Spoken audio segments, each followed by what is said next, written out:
大爷醒了！时隔2年，将军府焕然一新，大爷醒了！府中传来一声声惊喜的呐喊声。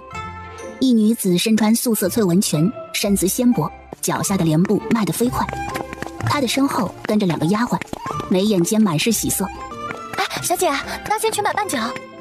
女子突然转身，露出一张清水芙蓉脸。清河青莲，出了恒芜院，以后莫要如此说话。知道啦，大奶奶。这一声大奶奶让云玉的耳根微红，赶紧转身继续连步往前走。她的夫君终于醒过来，她等了2年。此刻齐老夫人同齐母已经在齐志臣的寝房。当云玉走进来时，齐老夫人同齐母同时看来，眉眼间尽是笑容。祖母，母亲。云玉微微作揖，心中隐忍着一丝紧张和喜悦。她的夫君从不曾见过自己，不知会作何反应。玉儿啊，快来呀，恒儿醒了。齐志臣微微抬眸看着云玉，眸子冷漠，如同看着一个陌生人，无波无澜。夫君醒来真好，可有哪里不适？可需要传唤医师来？恒儿啊，玉儿是你的妻子，她已经嫁过来咱们将军府啊2年了。这2年呢，一直都是她在打理府中的事务，也是她一直照料着你的身体。幸亏有玉儿在，不然呢，我同你母亲怕是坚守不住你手上的消息，一病不起了。没错，玉儿很是能干。玉儿哪有祖母同母亲说的这般好？侍奉婆母，照顾夫君，照料府中事务，本就是玉儿应该做的事，担不得称赞。只是齐志臣的眸光依然冷漠，似乎没有听到母亲的话。我知道了，你先出去吧，我有些话要跟祖母和母亲说。齐志臣清醒第一句话就是赶云玉出去。整个寝室突然异常安静。齐老夫人同齐母赶紧回过神来，看着云玉打圆场。玉儿啊，恒儿刚刚醒来，想必也饿了，你去膳食房让他们做些恒儿喜欢吃的，切好吸收的膳食来啊。夫君好生歇息，我先出去安排。夫君好生歇息，我先出去安排。祖母、母亲，我先出去了。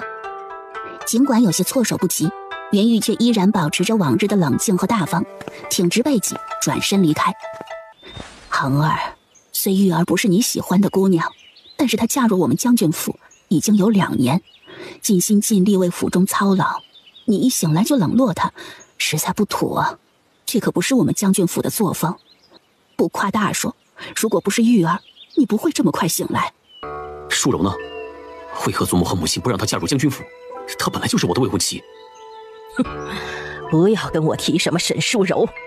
当日你出师大捷归来，传来受伤的消息，沈家第一时间提出退亲，那副避恐不及的做派，祖母到今儿个还记得，让我们将军府沦为上京的笑话。要不是祖母亲自上门为你求娶玉儿，还不知道被上京的人如何笑话呢。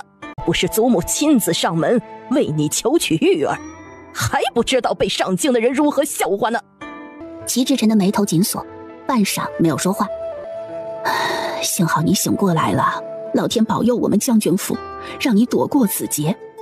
以后我们将军府定会顺风顺水。恒儿，玉儿是太师府的嫡女，颇有一身才气，对我们将军府尽心尽责，你以后就好好与她过日子吧。祖母、母亲，我同淑柔青梅竹马，感情深厚，我相信她有苦衷，她不是这样的人。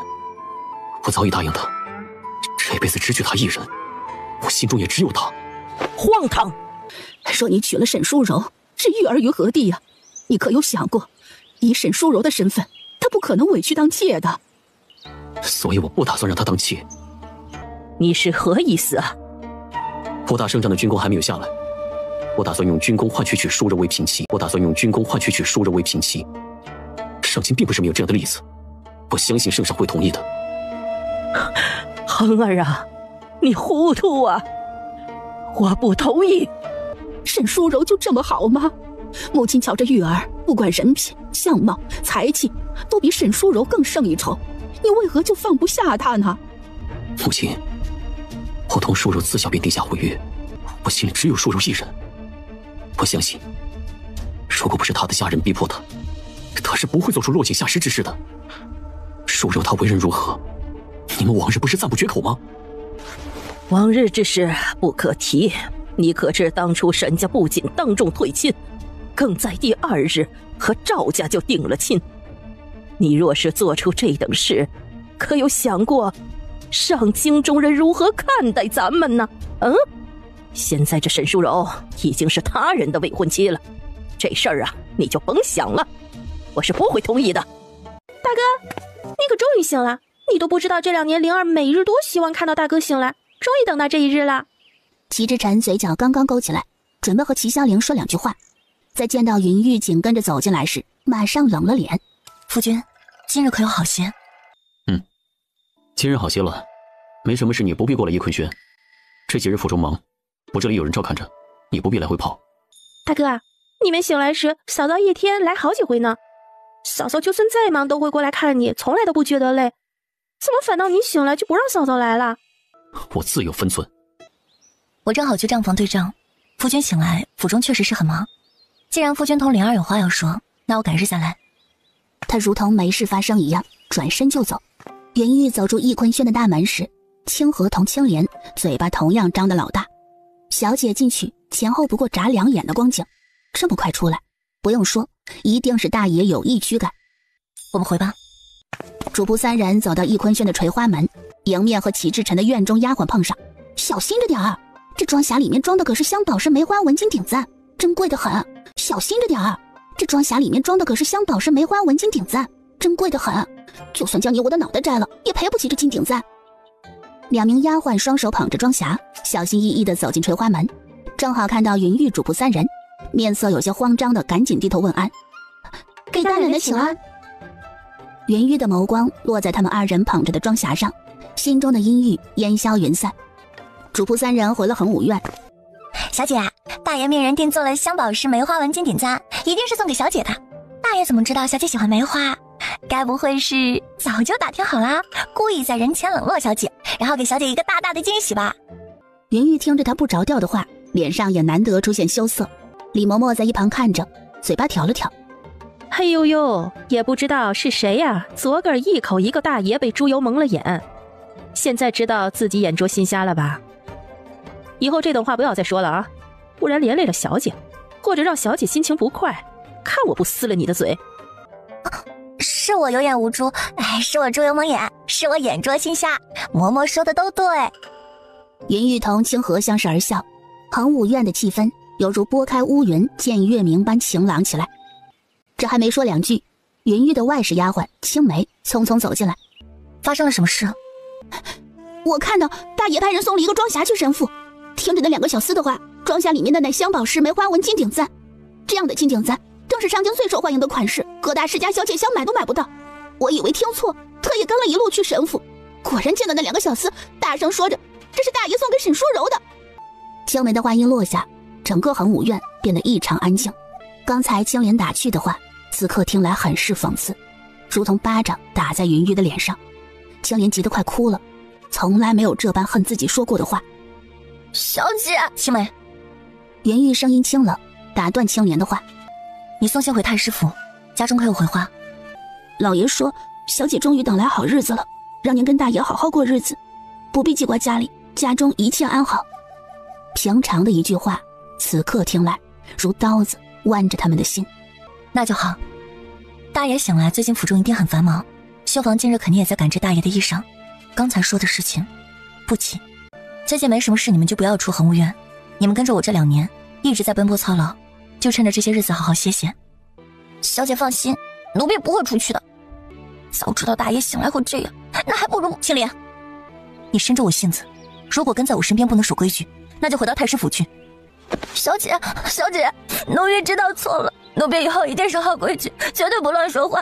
小姐，您不要送奴婢回太师府，奴婢不要离开小姐。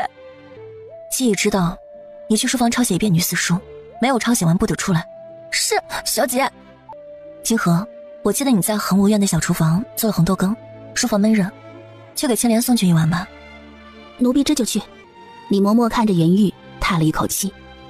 小姐，这大爷和沈家姑娘终究有情在先，他念着旧情，也说明大爷是一个重情重义之人啊。大爷给沈家姑娘金顶簪，也不代表什么。李嬷嬷说这句话时，自己的底气都有几分不足。嬷嬷放心，月儿都懂。嬷嬷去歇着吧。老太太，家宴准备好了。好。祖母，既然今日大家都在此，我有些事也正好跟大家说。恒儿，有什么事需要当着大家的面说的呀？你那些家国大事，恐怕我们内宅之人也听不明白呀。祖母言重了，家国大事岂是我敢议论的？此事乃是我的私事，正好大家一同听听。我准备择日迎娶沈家嫡女淑柔，我已与她互通心意，今日正好当着大家的面宣布此事，与大家同喜。恒儿，此事关乎整个将军府的声誉，不是你私自和那沈家丫头商议便可，这事延后再说。玉儿，你放心，此事我是断不会同意的，这才没有与你说。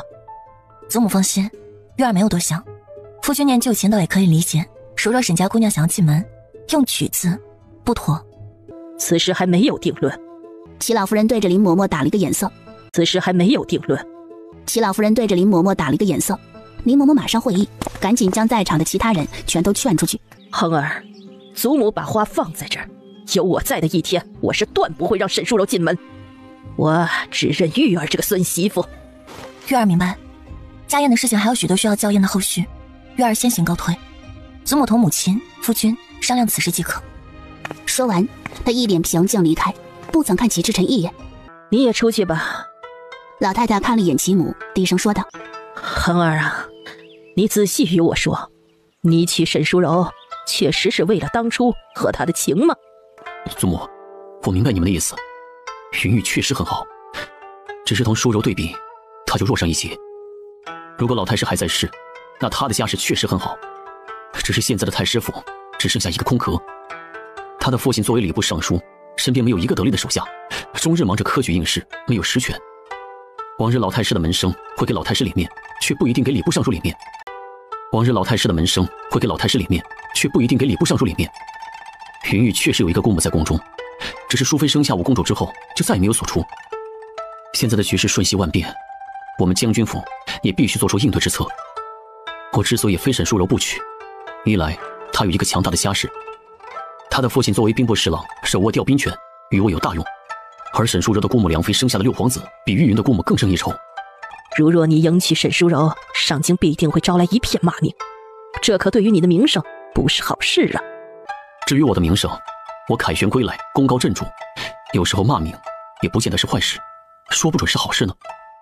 唉，只是这玉儿啊，到底是个好姑娘，她尽心尽力地为着将军府，聪慧过人呢，你可莫要伤了她的心呢。这将军府一定会有她的安身之地的。啊，祖母老喽，你们年轻人的事儿啊，祖母就不便再插手了。这是云玉2年来第一次进宫，进去御书房的瞬间，云玉能明显感觉到一股威严扑面而来。臣父拜见皇上，皇上万岁万岁万万岁！免礼。两人抬头的瞬间，这才发现御书房中还有其他人。只见他身穿捻金银丝锦服，锦服上明艳的蓝带着红色的绣花，很是显眼。他的嘴角勾着一丝不以为意的笑容，俊美异常，座无座相。敢在皇上面前这般懒散的人，皇族中只有一个另类，大皇子，皇甫清歌。皇族中最注重吃喝玩乐的皇子，也是大家最不看好的皇子。参见大殿下。我就是来找父皇闲聊的，不必拘束，你们有事聊你们的啊。能够见到爱卿恢复大好，朕甚是欣慰呀。你凯旋归来有大功，应当论功行赏。这迟来2年，朕终于等到爱卿恢复如初了。看来朕等着爱卿当面论功行赏，值得。爱卿想要什么，朕重重有赏。微臣惶恐，臣能够报效朝廷，为皇上分忧，乃臣之幸。臣从没想过要赏赐。爱卿的忠心，朕都看在眼里。朕向来赏罚分明，爱卿有功，理应论功行赏，无需惶恐。如果有什么想要的，不妨说出来，朕一定满足你所求。微臣谢皇上恩典。微臣确实有一事相求。好，爱卿有何事求，尽管说。是有微臣的私事。微臣与沈府嫡女沈淑柔自小情意相通，我俩心里皆认定对方，却因2年前的事有误会而分开。现误会已解，淑柔也没有婚约，微臣想娶淑柔为平妻，就以此作为微臣的赏赐，望皇上恩准。现场的气氛突然有一瞬间的凝固，云玉的双眸睁大，眼中有一抹不可置信划过，随后快速消失不见。齐爱卿有这番想法，不知你的内人如何想的？齐爱卿有这番想法，不知你的内人如何想的？回皇上的话，能够为夫君分忧，臣妇甚感欣慰。既夫君有此想法，臣妇绝无二话。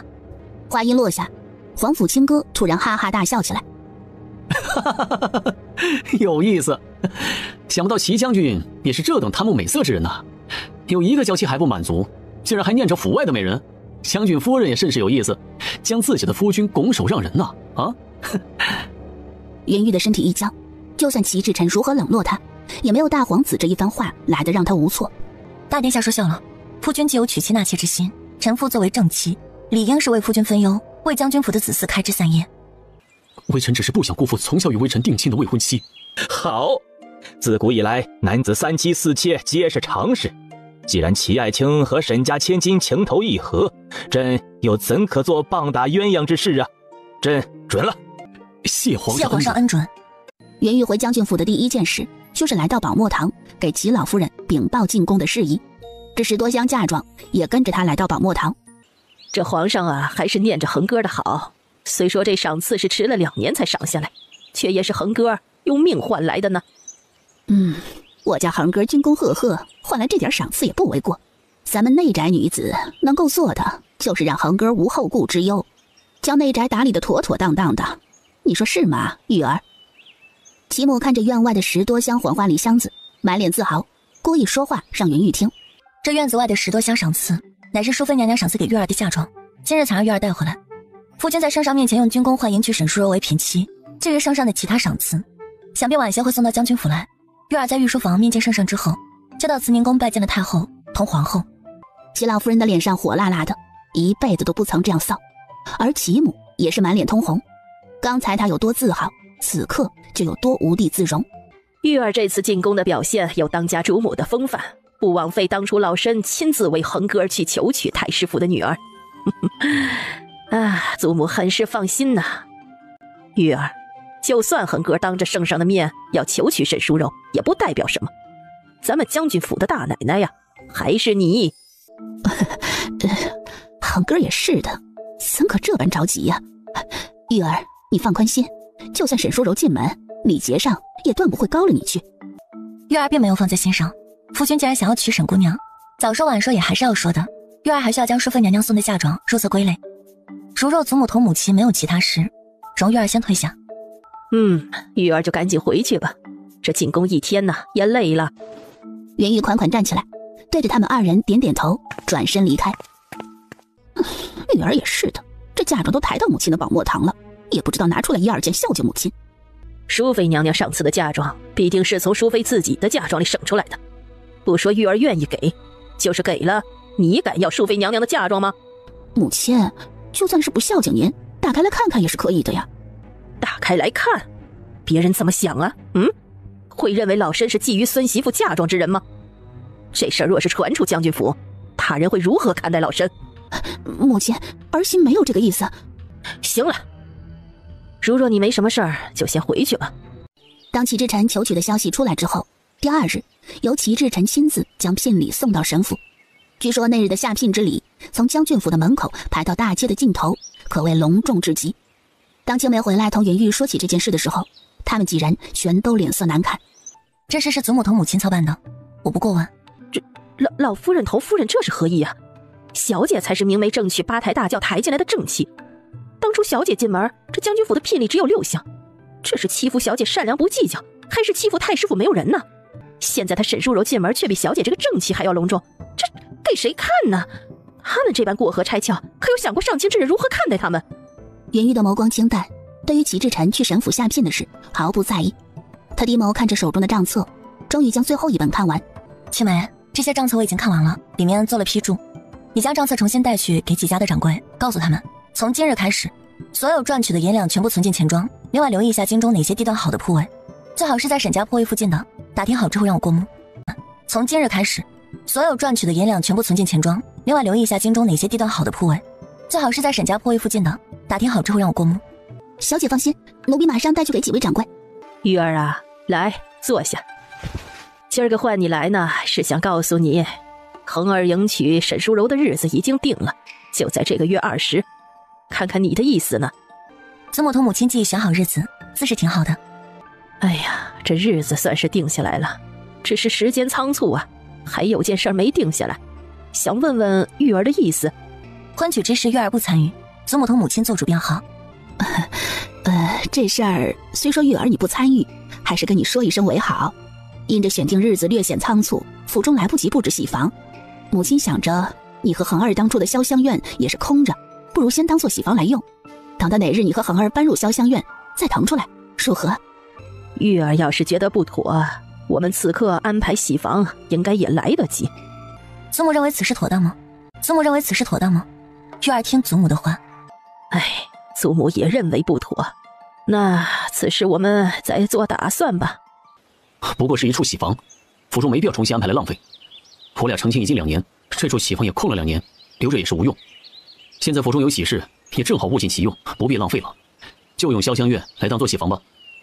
祖母，孙儿军中还有要事，这等小事就不必找孙儿来商议了。齐老夫人也知云玉心中不痛快，对齐母交代一句：那你有什么事儿同玉儿说说，我这年纪大了容易乏累，进去歇歇。齐母误会婆母的话，以为婆母是不悦云玉的不识趣，才不愿对着她，所以脸上也没有好脸色。玉儿，这女人呐，就是嫁夫从夫，夫君就是女人的天。你与其有心思阻止沈淑柔进门，不如好好花费心思在恒儿身上，也不至于恒儿到现在还不愿意进你的门。母亲认为这是玉儿的不是。不管谁是谁非，留不住夫君的心就是女人的不是。玉儿，这个道理你应该懂的，何须为了你的清高将恒儿推之门外？母亲虽知道你好，却也是高华不可攀，连母亲都看得出来，你觉得恒儿看不出来吗？她这才迟迟不愿入你的房。云玉如同五雷轰顶，唯一的骄傲在齐母的眼中被她贬得一无是处。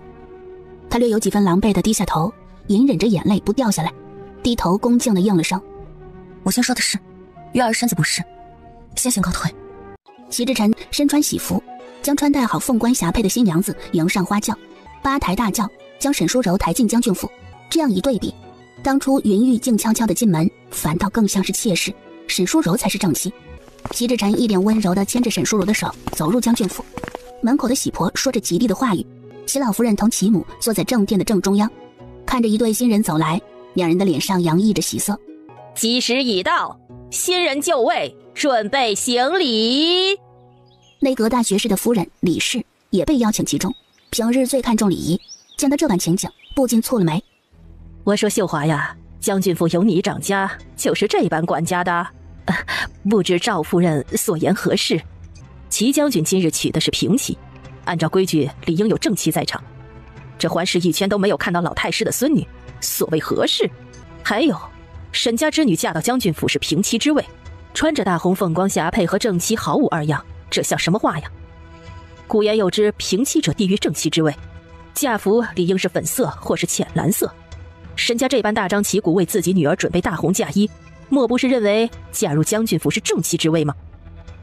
秀华，大婚前的校验你都没有做好吗？没错呀，这齐将军此次娶的是平妻，按照规矩要给正妻奉茶，所穿嫁衣也需要与正妻有所区别。哎呦，这正妻不出现，这场婚礼也不作数吧？沈淑柔被红盖头盖着容颜，声音略显委屈。赵夫人所言极是，这套嫁服乃柔儿及笄之日就已备好，家父同家母也曾说过需要更换嫁衣，只因婚期仓促，来不及定做嫁衣，随后跟夫君商议，秉承着圣上节俭廉德的品风，这才用回旧嫁衣。哈，沈家姑娘好利的嘴，竟敢以圣上来当此事。圣上对皇后娘娘尊重有加，更加不提倡官员娶平妻。那今日沈姑娘是否不用嫁了？这都是我的错，我只以为节俭为重，却不曾考虑礼节在先，是我思虑不周了。老身年纪大了，这事儿想着交给他们年轻人，不曾想出现这般纰漏，是老身的不是。老身这记性也是一日不如一日了。这大奶奶想必还在恒务院梳洗打扮，赶紧来人呐，去将大奶奶请出来。刚才去请人的奴婢很快回来，脸色有几分难看，只有她一人急匆匆往回赶。齐老夫人看着婢女的神色，心中以为云玉在此时闹脾气，不禁冷了2分脸色。云玉怎么这般不懂事啊？近日是恒儿的大喜之日，作为正妻的她不来主持大局，还拈酸吃醋不愿露面，让众人笑话。赵夫人蹙了眉，哟，齐夫人还没见到人，怎么就知道云玉是拈酸吃醋不来呢？她转而看着那名婢女问道：你去请你家大奶奶，她是如何说的？奴婢没有见到大奶奶，是大奶奶的婢女传话，大奶奶正在禁足，没有大爷的命令，大奶奶还不能走出恒务院。婢女的声音落下，整个正殿顿时变得鸦雀无声。齐老夫人差点一口气背过去。哟，绣花，云玉作为齐将军的正妻，究竟犯了什么错啊？竟然让你们禁足了！当日太师府冒着齐将军不会醒来的风险，将女儿嫁入将军府，换来的竟然是这般的处境。哼，你们将军府好生能耐呀！齐将军，你就是这样对待正妻的？赵夫人，您误会了，这婢女说不清楚，不是你想的意思。那人在府中操劳太多，这才让她在恒务院歇息。哎呦，赵夫人，这事儿兴许有误会，不如让林嬷嬷去请玉儿出来，等玉儿出来问问她，就知道事情是如何了。好，老身也不是这般不讲理之人，只是想着将军府乃大世家，更是上京礼仪之典范，去平妻这等大事，在上京属第一家。若是将军府不做出典范，往后他人也是这般的效仿，那岂不是乱了套了？众人听着这话，对将军府的印象一落千丈。本来准备行礼的一对新人，就这样晾在正殿中央，显得很是突兀。就在大家等了许久，一抹清丽的身影出现在众人眼前。妾身给祖母同母亲请安，各位贵客安。玉儿来得正好，赵夫人适才一直提起你，没有你在，今儿个大婚都不合规矩了呢。赵夫人，妾身能得到您的挂念，是妾身的福气。你是齐将军的正妻，没有你在，这场大婚又如何符合规矩呢？刚才前婢女去请，婢女回话说你在禁足，可有这回事？婢女想必是听错了，妾身只是在院中写经文，为将军府祈福，没有禁足一说。一对新人已经等候许久，吉时不可耽搁，赶紧行礼吧。一对新人已经等候许久，吉时不可耽搁，赶紧行礼吧。没错没错，玉儿已到场，这规矩错不了，可以行礼了。在喜婆的呐喊声中，齐志晨同沈淑柔完成了拜礼。沈淑柔同齐志晨一起给老夫人敬茶，紧接着是齐母。沈淑柔连步走到云玉跟前，端起茶水举到云玉的跟前。姐姐，请喝茶。云玉正准备接过茶水，沈淑柔娇柔地踉跄一下，端着的茶水就这样泼向云玉。青梅比她的动作更快，飞身扑在云玉身前，由于速度太快，没顾上沈淑柔，直接将她撞倒在地。大奶奶，你可有被冲撞到？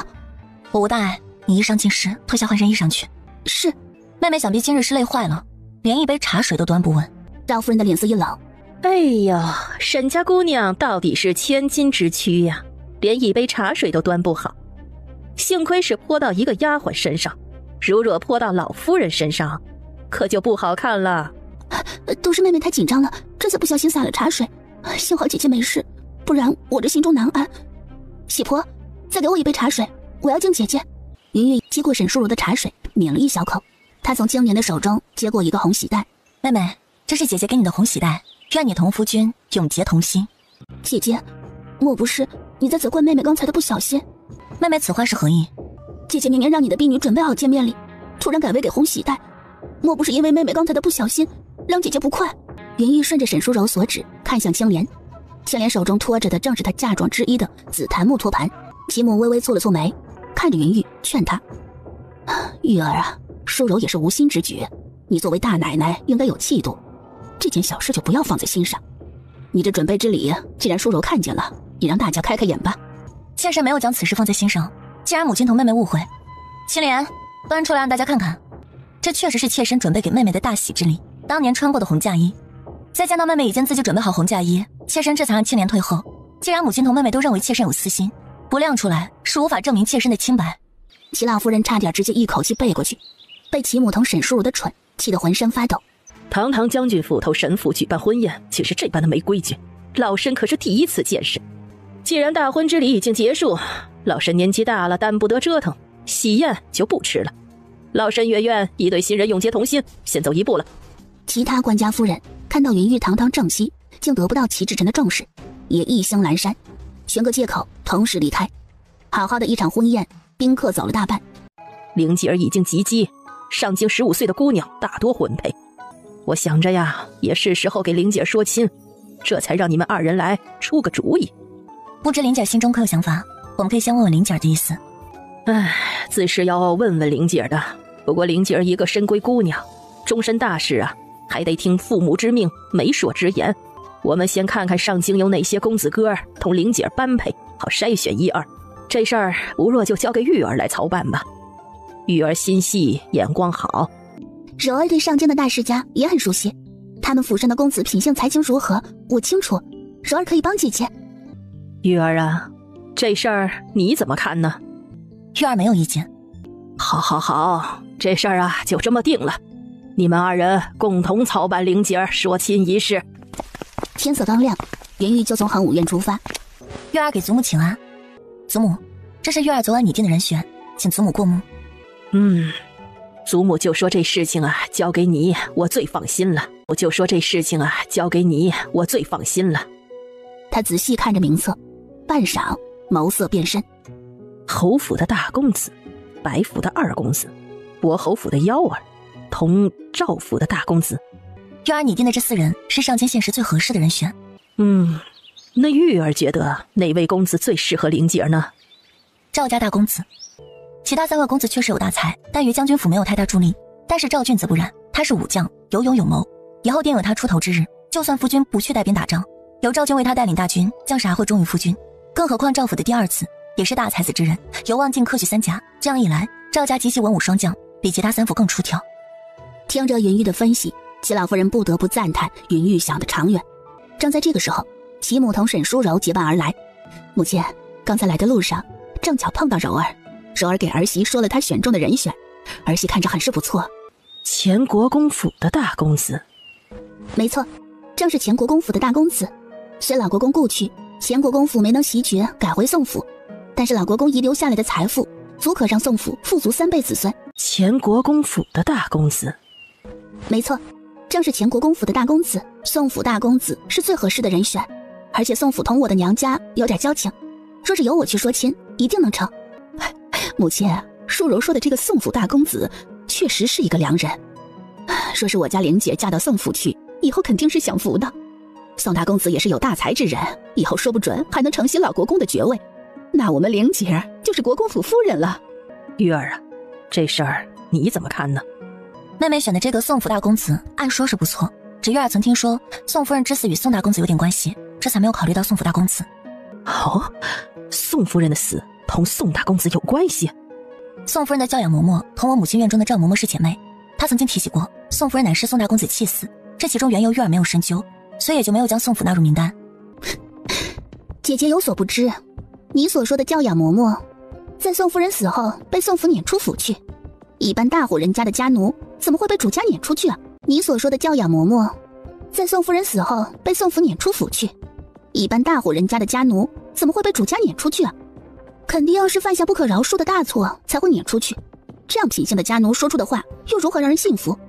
而我的娘家同宋府有些交情，清楚知道宋夫人当初是顽疾无法治愈而死，并不是你听嘴碎之人所说的被大公子气死的。姐姐这话在将军府说说就好，如若传出去，可是会抹黑人家宋大公子的名声。淑柔的娘家同宋府有交情，这消息可靠。玉儿，你就不要用你的旁敲侧听来无端端揣测人家宋大公子的人品，这事儿还需要真凭实据。淑柔说的也有道理，这宋府大公子确实是个人才，是大好的人选。玉儿有她的顾虑也无不妥，既然证实宋夫人之死同宋大公子无关，那就5个人了，实在难以定夺呀。姐姐写的这几个人有哪个比宋府大公子强的？这侯府大公子虽然有才华，但是侯府早已不复当年。姐姐写的这几个人有哪个比宋府大公子强的？这侯府大公子虽然有才华，但是侯府早已不复当年。这白府2公子更加比不上宋府大公子，虽然有点才华，却有一个大哥拖累着。还有这博侯府的小公子，在朝堂甚至没有一官半职，光有才名有何用啊？这最后的赵大公子，姐姐啊，你是说笑吗？赵俊就是夫君麾下一名副将，一个莽夫，甚至还要靠夫君来谋生。你竟然让玲姐嫁给赵俊？玲姐到底是将军府的嫡小姐，可不是谁都可以高攀的。祖母，这4人乃玉儿认真甄选，都是有大才之人。玉儿将玲姐儿当做亲妹妹般对待，从心底愿为玲姐儿得到良缘佳婿，不是妹妹所说的不上心。那宋府大公子尽管有一丝坏传闻，玉儿都不愿让玲姐儿用自己的余生去冒险。这赵俊不错，我们对他知根知底儿，也知道他有大才，玲姐儿嫁过去定是享福的。母亲，儿媳看着这宋府大公子才是真的好。人是璞玉，又岂会蒙污？我还看得明白，这事儿就这么定下吧。齐香菱来到恒武院，莲儿来的正好，问你说亲一事已经有了眉目，莲儿猜猜是哪户人家？嫂嫂，我不愿嫁给赵俊，求嫂嫂不要为我同他说亲。莲儿为何这般说？灵儿去母亲那里听说了，嫂嫂将我说给赵家大公子。这赵家大公子其实就是大哥麾下的一名副将，灵儿不愿意嫁给一名副将。灵儿喜欢有文采有才识的人，如宋府大公子这样的贤人。嫂嫂为何就不能为我想想，将我说给宋府大公子呢？灵儿，这宋府大公子的品性并不如外界传言的这般好，你嫁过去不知会受到如何对待。你说的就是宋夫人去世的事儿，根本同宋府大公子没有一点的关系。你就是看不得我好，这才不愿为我同宋府大公子说媒。你既然不愿意帮我，我去找大哥说理去。话音落下，齐香菱一脸不悦地转身离开。云玉整个身体僵着，清河同青莲他们一脸不可置信地看着齐香菱离开的方向。小姐现在将军府唯一的依托就是灵儿小姐，现在连灵儿小姐也不相信小姐，他们不敢想小姐的心会有多伤。小姐，大小姐想必是受到潇湘院那位的蛊惑，这事就先放着吧，文书不着急送出去。齐香菱从云玉的恒武院离开之后，直接去了齐老夫人的院子。灵儿啊，发生了何事啊？与祖母说说。祖母，我不愿意嫁给嫂嫂为我选的赵家大公子，他就是大哥的一名副将，哪里能高攀得上我们将军府啊？我可是将军府的大小姐，若是嫁给大哥的副将，岂不是让他人看笑话吗？我不要。自古以来，女子婚配均是父母之命，媒妁之言，哪里容得下你一个女子在这里喜欢前喜欢后的谈论公子哥？这件事就这样定了，你就算再闹也无用。我母亲还在世，理应由母亲来做主，何时轮得到嫂嫂同祖母来做我的媒？母亲也认为是宋府大公子好，我就要嫁宋府大公子。祖母，我就是不愿意嫁给赵俊，嫂嫂的不安好心，因为大哥冷落他，他这才将恨意发泄到我的身上，为我选了这样的人家。我就算是去庙里当姑子，也不愿意嫁给赵俊这样的人。齐香菱一口气说完，哭着跑出广墨堂。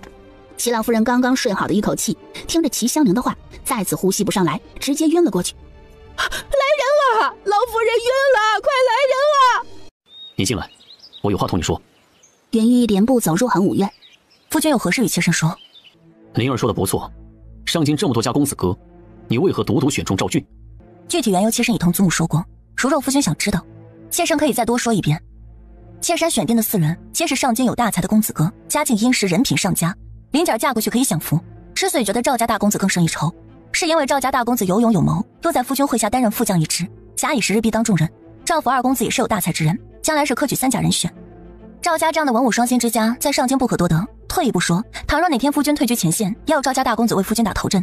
而宋府的大公子之所以不在妾身的人选当中，皆因他的品性不行。妾身不想以林姐的后半辈子来冒险。你所说的宋府大公子品行不端，就是你从旁听来的他母亲之死与他有关？你没有经过证实就这般武断，难怪灵儿会大闹。这些人当中，不管品性、家世、才能，都属宋府大公子为最佳。宋大公子更有可能继承老国公的爵位。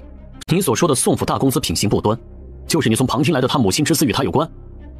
你没有经过证实就这般武断，难怪灵儿会大闹。这些人当中，不管品性、家世、才能，都属宋府大公子为最佳。宋大公子更有可能继承老国公的爵位，这不管是对将军府还是灵儿来说都是好事。而你倒好，一句品行不端就将这样好的人家否决，说你没有私心，我断是不会相信的。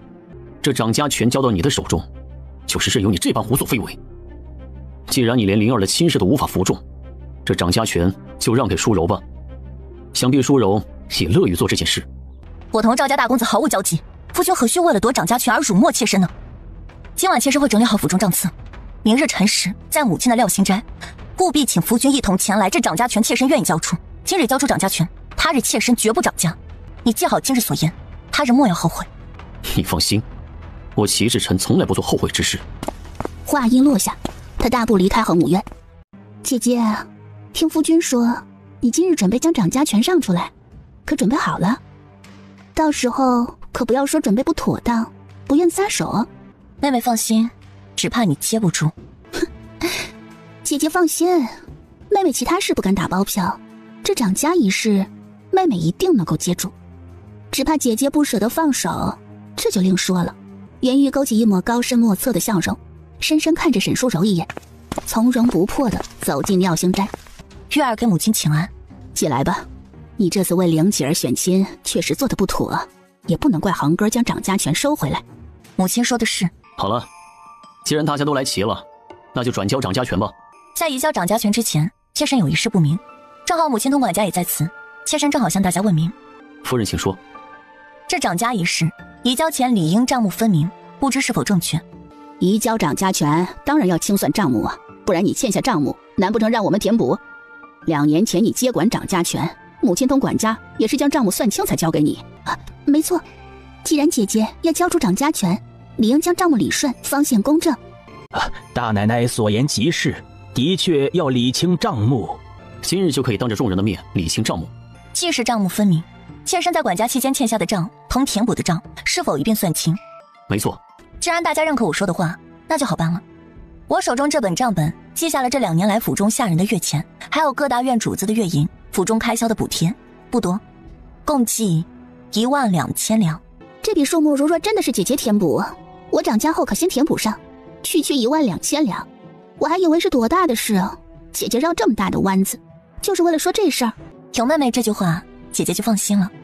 这只是其一，其二是这第2本账本，这里面记录着乃夫君军中将士的军饷。夫军共有4军，1军5000人，共计2万士兵，下等士兵每月300钱，中等士兵每月600钱，上等士兵每月900钱，还有将士同军师等，朝廷拨款1半军饷，其余皆由我的名义填补，实际是我娘家来填补，共计43万2千两。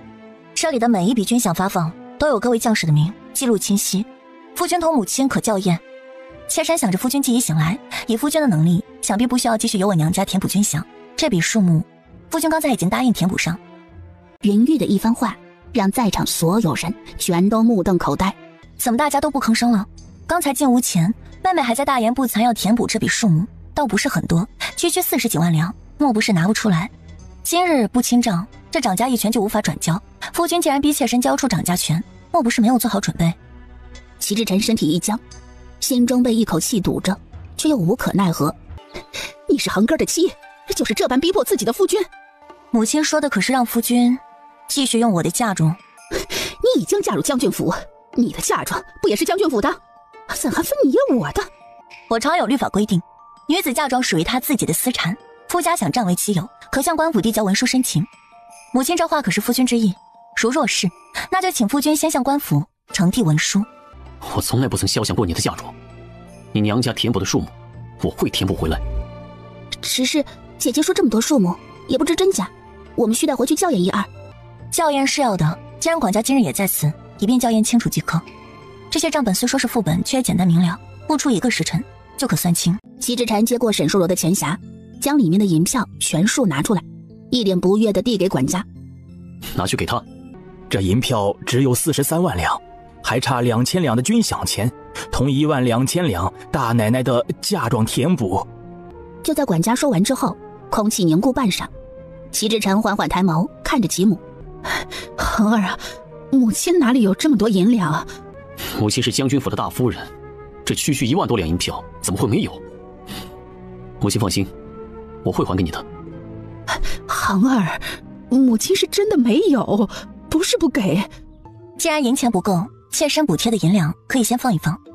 清河，去将银票数清楚，毕竟是父亲补贴的军饷，可不能出一丝差错，让外人以为将军府占我娘家的便宜。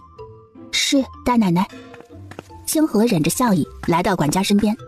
清河数好银票，来到云月跟前。这些银票拿去给父亲，不够的从我的钱匣补贴吧。是，大奶奶。将军府的掌家权由二奶奶全权做主，从此不再收回。父君放心，妾身毕竟将府中上下打理得妥妥当当。借掌家权在妹妹这儿，那记得还有姐姐那14000两的填补，想必对妹妹来说不值一提。这里没有妾身什么事了，妾身就先行退下了。夫君，妾身先去淑妃娘娘储秀宫。齐志晨点头应下，正好自己也要先去见见皇上。再次来到储秀宫门前，袁玉的心境发生变化。淑妃娘娘看着袁玉2月不见，清减不少的身影，心疼不已。这将军府好生能耐呀，竟然敢欺负我玉儿！玉儿，你上回怎么不同姑母说呢？姑母一定会为你做主，让皇上替你出头。姑母，您现在还有身子，不宜操劳。玉儿就是担心影响您身子，这才不说。姑母现在怀有身子，皇上很重视这一态，由姑母去说，皇上一定会同意的。玉儿，你不用担心姑母的身子，姑母天天能吃能睡，好得很呢。姑母能够这般，玉儿就安心了。玉儿也请姑母放心，我自有自己打算，不会让自己受委屈的，请姑母相信玉儿。好，姑母答应你，这次不找皇上。但是他齐志成若是再欺负你，你一定要同姑母说。姑母放心，不会有下次了。玉儿，你这是何意？现在沈淑柔在府中生了不少事端，他们没有心思找我麻烦，姑母不用担心我。这沈家的女儿就是祸害，前有梁妃，后有沈淑柔，也就齐志成这么稀罕她。咱们玉儿哪都比她强，她可真是瞎了眼了。姑母，近日宫外的事，你可有听说？你说的是你父亲向族长谈论你和离一事吧？如果姑母不提起，你是不是又不打算跟姑母说呢？玉儿不孝，让姑母同父亲母亲为我操心，我名声已败坏，不想连累姑母。哎，我的玉儿啊，你是姑母心心念念的人呢，又何来连累一说？姑母知道你顾忌什么，不管你做什么，姑母都会支持你。姑母放心，玉儿知道自己要什么，不会冲动行事。这次仲秋家宴，皇上宴请文武百官，皇族子孙不论大小全都出席，可谓隆重至极。袁玉扶着淑妃娘娘出现在大家眼前。爱妃怀有身孕，无需多礼，快坐下。既然大家也看到了，朕就明说了，朕的淑妃怀有身孕，是朕让她安心在储秀宫养胎。适逢今日仲秋佳节，就在今日公布出来。今日仲秋佳节，淑妃娘娘又怀有皇子，可谓双喜临门呐。皇上福泽深厚，子嗣丰盈，此乃我朝福气啊！众卿家深得朕意呀，难得今日齐聚团圆，各位好好尽兴，无需拘束，开宴吧。话音落下，宫廷的歌伶乐师鱼贯走入，为开宴奏响第一曲歌舞。正当大家都沉浸在歌舞的优美中时，只有云玉一人如坐针毡。皇甫清歌的衣摆时不时地越过来，沾上他的衣裙。虽然两人毫无接触，但是对于手里的云玉来说，就算两人的衣摆碰到，如同两人肢体碰到一般严重。虽然两人毫无接触，但是对于手里的云玉来说，就算两人的衣摆碰到，如同两人肢体碰到一般严重，让他没有心思观赏歌舞不说，还有些煎熬。他刚抬眸，突然见到场中的舞姬正好转到他的面前，那舞姬藏在衣袖中的手竟然握着一把匕首，蓄势待发。云玉的眼眸一睁，毫不犹豫猛然向前扑去。同一时间，那舞姬手中的匕首脱手飞去，直直向着皇上的方向。幸好被云玉提前察觉，将他撞倒，才射歪了一点，咚的一声隐没在龙椅上。有刺客，快来人护驾！刚才还在跳舞的歌伶舞姬吓得四乱纷飞，只有行刺的舞姬一脸愤怒地从地上爬起来，紧紧将云玉扣在跟前。你这贱人，你坏我好事，你们不要过来啊，不然我就杀了他！眼看云玉的眼眸闭上，突然皇甫清歌的眸光眯起来，从桌面快速拿起2根玉柱，毫无预兆地向前挥去。咻咻2声，瞬间刺进了女子的手臂。她粉色的身影翩然翻飞，一脚将那女子踢飞。袁玉的身子一软，闭着眼眸软瘫下来，正好被皇甫清歌搂紧，将她拦腰抱起。快送到御医那里医治。皇上封赏，你还不快谢过皇上？袁玉的眸光微闪，突然跪下来，双手贴在地上，重重地磕了一个头。袁玉多谢皇上、皇后。皇上同皇后的赏赐，袁玉不敢当。我有遗愿，恳求皇上同皇后成全，就算是袁玉的赏赐。哦，既然你有自己所想，就尽管提出来，朕能够做的，必定帮你达成。袁玉请求皇上答应臣女同大将军齐志恒合立一事，从此往后，臣女同将军府再无瓜葛。皇上同皇后的封赏，臣女愧不敢当，这就算是臣女的封赏。齐志臣反应过来，腾的一下站起来，内心满是慌乱。皇上，微臣不同意此事。自古以来，和离乃双方同意才能达成。微臣的心中有他，他一直是微臣的正妻，微臣不想和离。这时，云修文夫妇也站了出来，跪在云玉的身后，对着皇上惶恐说道：“微臣教女无方，愿辞去官职，请求皇上成全小女。”微臣恳求皇上，微臣不想和离。云玉啊，齐爱卿所言有理。是，云修文夫妇也站了出来，跪在云玉的身后，对着皇上惶恐说道：“微臣教女无方，愿辞去官职，请求皇上成全小女。微臣恳求皇上，微臣不想和离。云玉啊，齐爱卿所言有理，两府交好本是你们的私事，既然此事捅到朕的面前，朕觉得齐爱卿也言之有理。和离一事需要你们两府同意才可达成，不知你是如何想的？臣女自2年前嫁入将军府，全心全意为何府上下操劳，侍奉婆母，照顾昏迷不醒的夫君，满心期待夫君醒来尽守臣女之位。只是夫君醒来之后，先是娶嫔妻，再尽臣女之足，最后更是夺掌家权，不顾往日情谊。夫君宠爱嫔妻，和嫔妻情深意重，更是不惜以军功求娶，对臣女冷淡毫无感情。既然夫君不愿和离，那就一决，请求皇上成全。齐志臣的脸色很难看，双手紧握长拳。他不相信，以他的军功赫赫，皇上会同意他的请求。只有皇甫清歌的眸光带着笑意，赞赏地看着云玉。他不相信，以他的军功赫赫，皇上会同意他的请求。只有皇甫清歌的眸光带着笑意，赞赏地看着云玉。云爱卿有女如斯，乃云家福气呀。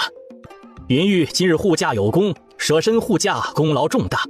今日朕答应你的请求，从此云齐两府一绝，再无来往。此乃你们的私事，不做赏赐之用。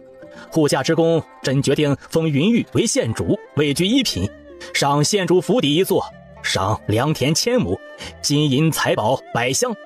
其二，朕的大皇子皇甫清歌护驾也有功，封你为安将军的副将。你终日沉迷玩乐，也是时候做点正事了。即日起，你跟在安将军麾下，学学如何行军打仗吧。哎呦，父皇，儿臣只想吃喝玩乐，我这小胳膊小腿如何担得起行军打仗的重担啊？这事儿朕心意已决，你作为朕的大皇子，理应带头为你的皇帝做好表率。我这小胳膊小腿如何担得起行军打仗的重担啊？这事儿朕心意已决，你作为朕的大皇子，理应带头为你的皇帝做好表率。云玉反应过来，恭敬地磕了一个头。臣女谢皇上封赏。皇上，微臣不服，我朝千百年来，可从来没有出现过一个一绝男。齐爱卿，你身居将军之位，却毫无将军风范。你终日沉迷女色，先是破坏我朝规矩娶嫔妻，再不顾嫡妻之礼。朕身居宫中，都听闻你将军府的荒唐之事。倘若朝中文武百官均以你为首这样做，整个上京岂不是大乱了？你连后宅之乱都无法顾及，朕接连进你上朝，也无法让你反思。今日就以此为成，你好自为之。今日本该是仲秋家宴，频繁生乱，大为扫兴。今日宫宴就到此吧。说罢，他拂袖离去。此时将军府众人还不知道发生了何事，他们满心期待大爷同大奶奶进宫参宴会将流言击破，就连老夫人今日也是满心期待，早早等候在正殿。眼看齐之臣身后不见一人，齐老夫人满脸疑惑：恒儿啊，今日进宫如何？怎么不见玉儿回来？云玉不会回来了。今日皇上封他为一品县主，他现在拥有自己的县主府邸。哎呀，这是好事啊！云玉封为一品县主，同你地位相当啊，对我们将军府是大喜事啊！啊，祖宗保佑！想不到云玉还能为将军府争来这样的荣光，不枉我的看重啊！祖母这就去祠堂还神。齐老夫人同林嬷嬷脸上满是笑容，却没有看见齐志臣变得越来越低沉的脸色。哎呀，他被封为县主，也应该回来同我老太婆说一声，这直接去县主府邸可不好吧？说到底你们还是夫妻，难不成以后就分开2个府邸不成？说到底你们还是夫妻，难不成以后就分开2个府邸不成？这圆房一事何时有着落？齐志臣的脸色越来越难看。怎么回事啊？难不成他封为县主就开始摆起架子了？眼看着祖母开始生气，齐志臣这才咬牙将宫中发生的事说出来。霎时间，整个正殿安静的不得了。齐老夫人呼吸急促的上下起伏几下，直接晕了过去。去叫溥仪过来。齐志臣的脸色铁青，没等到溥仪到来，直接大步走出正殿。此刻他的心只想着去恒武院看看，希望找到机会挽回云玉。齐志臣的步伐很快，经过潇湘院时，正好沈淑柔刚从潇湘院走出来。恒哥哥，你为何带云玉进宫而不告知我？你这是何意？我也是你的妻子啊！你今日不说清楚，休要进恒武院。你答应过柔儿，不不再去恒武院找他的。滚开！不要逼我对你动手。齐志晨对沈淑柔的忍耐已经达到极致，他的胡搅蛮缠越发对比出来云玉的懂事。滚开！不要逼我对你动手。齐志晨对沈淑柔的忍耐已经达到极致，他的胡搅蛮缠越发对比出来云玉的懂事。恒哥哥，你从前对柔儿不是这样的，你今日一声不吭，带着云玉进宫，连告知柔儿一声都没有。柔儿在府中眼巴巴地等着，一心搞好店铺的事，想等着你回来告诉我缘由。没想到你还凶柔儿。以往他哭的时候，齐志晨都会心软下来。沈淑柔本以为这次齐志晨也会这样，没想到齐志晨压根儿就不理他，直接越过他往里面走去。这时候他的贴身婢女急匆匆走来。二奶奶，且慢。那婢女凑在沈淑柔的耳边低声说着。沈淑柔的脸上由生气转为勾起笑容。这时齐志晨已经走入寝室，看着云玉的寝室空空荡荡，他再次大步走入其他房间，就连书房、耳房摆放云玉嫁妆的屋子全都是空荡荡的。他再次大步走入其他房间，就连书房、耳房摆放云玉嫁妆的屋子全都是空荡荡的，被搬一空。原来云玉早就谋算好要离开将军府，原来他早已算准今日不会回来。唯一制衡云玉的嫁妆不见，就连平日他看的书都不在。他对他究竟疏忽到什么境地，才让这么多东西在他的眼皮子底下搬出将军府去？想到这些，齐志晨的脸色阴沉的可怕。恒哥哥，云玉不知好歹，竟敢这样对你，他走就走了，你不要为不相关的人生气啊！你滚开！他转身就走，心中沉浸在自己同云玉恩断义绝的事实当中。沈淑柔还想跟过去安慰几句，却被齐志晨突然回头。你不要跟过来，不然就滚出府去！沈淑柔吓得站在原地不动，只顾着委屈的点头。眼看他的身影走远，沈淑柔委屈的脸上突然勾起笑容。云玉啊云玉，想不到啊，你还有这一招。既然你离开将军府，以后都不要出现在恒哥哥面前，这将军府的女主人以后就是我的了。齐志晨来到老夫人的寝室，这才发现刚才还好好的祖母竟然一副病入膏肓的模样。恒儿来了。祖母，你好好歇息，府医会医治好您的。祖母的身子如何，我自己清楚，就算此刻医治好，也不过是多拖些时日。祖母知足，就算此刻去了，也是知足的。祖母唯一放心不下的就是你呀。如若云玉还在府中长家，祖母会毫无后顾之忧。但是现在发生这样的事，你也不要自责。淑柔既然是你心爱的女子，祖母不会为难她。唯愿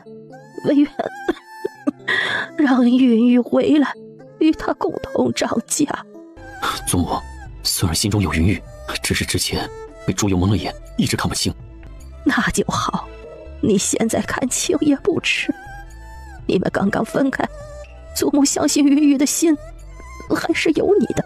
你们刚刚分开，祖母相信云玉的心还是有你的。你想办法挽回云玉的心，祖母也会助你一臂之力。你过来。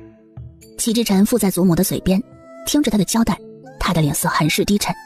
他不忍心让自己的祖母临终还要遭受这样的罪。祖母，云玉的事我自己想办法，我会努力挽回她的心的。祖母你无需这样做，不然我无颜面对祖父。恒儿无需顾虑这些，祖母一只脚已经踏进棺材，能够为将军府尽最后一份力，祖母开心。就算是走了，也算是了却了心愿。倒是恒儿你，如果此番云玉回来，你要尽早与他同房，不要让事情生变呐。祖母放心，如果云玉能够回来，我一定好好对她。老夫人终于放下心来。父亲、母亲、阿锦，袁夫人知道她走的这一步不易啊，我的孩儿，真好，你终于逃出将军府的牢笼了。阿姐，我听母亲说你在宫中受了伤，可还好？阿锦放心，阿姐无碍，就是一些皮外伤而已。幸好阿姐无事，都怪我没有跟着去。如果跟着去，一定保护好阿姐。锦儿，你阿姐虽然受了伤，却因此得到了皇上的嘉奖，从此脱离将军府。说来，这也是喜事一桩啊，要为你阿姐感到高兴。刚才族长已经派人来说，只要你想，何时都可以回太师府住。族长能够说出这样的话，表明了不计前嫌，认同云玉和齐之晨一决的事儿。这对一个女子来说是莫大的支持，只要没有给同族的弟弟妹妹带来影响，她的心就如同吃下一颗定心丸。父亲母亲，玉儿有一事想与你们商议。好。父亲母亲，如今我同将军府已经一决，现在上京到处都在议论我同将军府的事。虽然我封为县主，但是围绕在我身边的话语太多，玉儿想着先离开上京几日，等到这件事情过后再回来。还有另外一个原因，他没有说出来，而是眸色一深。只是你以何名义离京啊？你毕竟是一介女子，行走多有不便，难不成去城郊的别院？元玉心中也有定夺，进府前玉儿已经同景公说过此事，他自会传达给皇上，父亲母亲无需多心。云修文夫妇终于放下心来，宽慰地点点头。当夜，整个上京沉浸在熟睡中时，县主府邸门前停着一辆马车，元玉戴着面纱坐进马车里面，乘着夜色翩然离京。上京众多百姓均不知云玉趁着夜色离京，一早在他的府邸门前就围着许多百姓等着看热闹。在县主府邸的门前，一辆华贵的马车正好停下来，这是将军府的马车。正当大家纷纷猜想着来人身份时，林嬷嬷从马车躬身走出来，紧接着齐老夫人从马车走出来，在林嬷嬷的搀扶下缓缓往县主府邸走去。两人终于来到门前，齐老夫人放开林嬷嬷的手，看着大门哑声说道：玉儿啊，祖母来了，祖母知道你受委屈，亲自来接你回府了。玉儿啊，有祖母在，以后定不会让你受委屈。你同恒儿不过是夫妻之间的争吵，万不到一决的地步啊！祖母当了将军府几十年的主母，身子也大不如前，将军府以后也是要交到你的手中的呀。你就是将军府的主母，你忍心看着祖母年老，还要操劳将军府的事务吗？玉儿啊，算是祖母求你，跟祖母回府吧。齐老夫人叫喊了半天，县主府邸依然没有人来开门。玉儿啊，难不成你因为夫妻间的争吵不理会祖母的死活了吗？是不是祖母跪下来求你，你才肯出来见祖母一眼呢？啊！想不到啊，齐老夫人竟然要跪云姑娘。哎呀，不管云姑娘出不出来，她的名声都毁了。哎，我看呐，她大概是会跟着齐老夫人回去将军府。齐老夫人这样逼迫云姑娘，但凡有点良心的女子都无法看着齐老夫人这么大年纪跪下来求自己。就在所有人都认为云玉不会开门之际，一直没有动静的大门缓缓打开。齐老夫人的身子一顿，脸上勾起一抹宽慰的笑容，她的苦心终究没有白费。就在大家都认为那个人是云玉，李嬷嬷缓缓走出来，不卑不亢地来到齐老夫人的跟前，对着她行了一礼。老奴给齐老夫人请安。啊，玉儿呢？她为何不愿出来见我呀？难不成她真的要我跪下求她吗？玉儿同恒儿不过是夫妻间的争吵，现在到一决这般地步，让上京众多百姓看了笑话，她还要闹到何时啊？难不成真的要将军府颜面扫地才肯罢休吗？快点让玉儿出来，随我回府。哎呀，齐老夫人请慎言啊，我家小姐现在已经是自由身，同将军府可没有一点关系啊。再说了，我家小姐同将军府一决是得到皇上的认可，连一决书都已经办妥了，不是齐老夫人所说的夫妻间的争吵。将军府对我家小姐所做的种种，不用老奴当着众人的面说出来，大家都知道吧。我家小姐对将军府已经是仁至义尽，但是你们对我家小姐却是各种欺辱。现在齐老夫人竟然以长辈之身来压我家小姐，这番作为实属难看呢。而且呢，我家小姐不在府中，早在今早天未亮已经离京去为皇上祈福了。齐老夫人，您的这番作为究竟是做给谁看呢？齐老夫人，我家小姐现在不在府中，等她回到上京，老奴自会转告给小姐您来过的事。老奴瞧着齐老夫人的脸色不是太好，还是赶紧回去将军府好好歇着，不要发生什么事才好。不然众人认为齐将军缩起头来不敢承担事情，还让老祖宗来为他出头，到时候齐老夫人生出什么好歹，大家就会认为是齐将军的不是了。哼，还想陷我家小姐于不仁不义之中，想得美！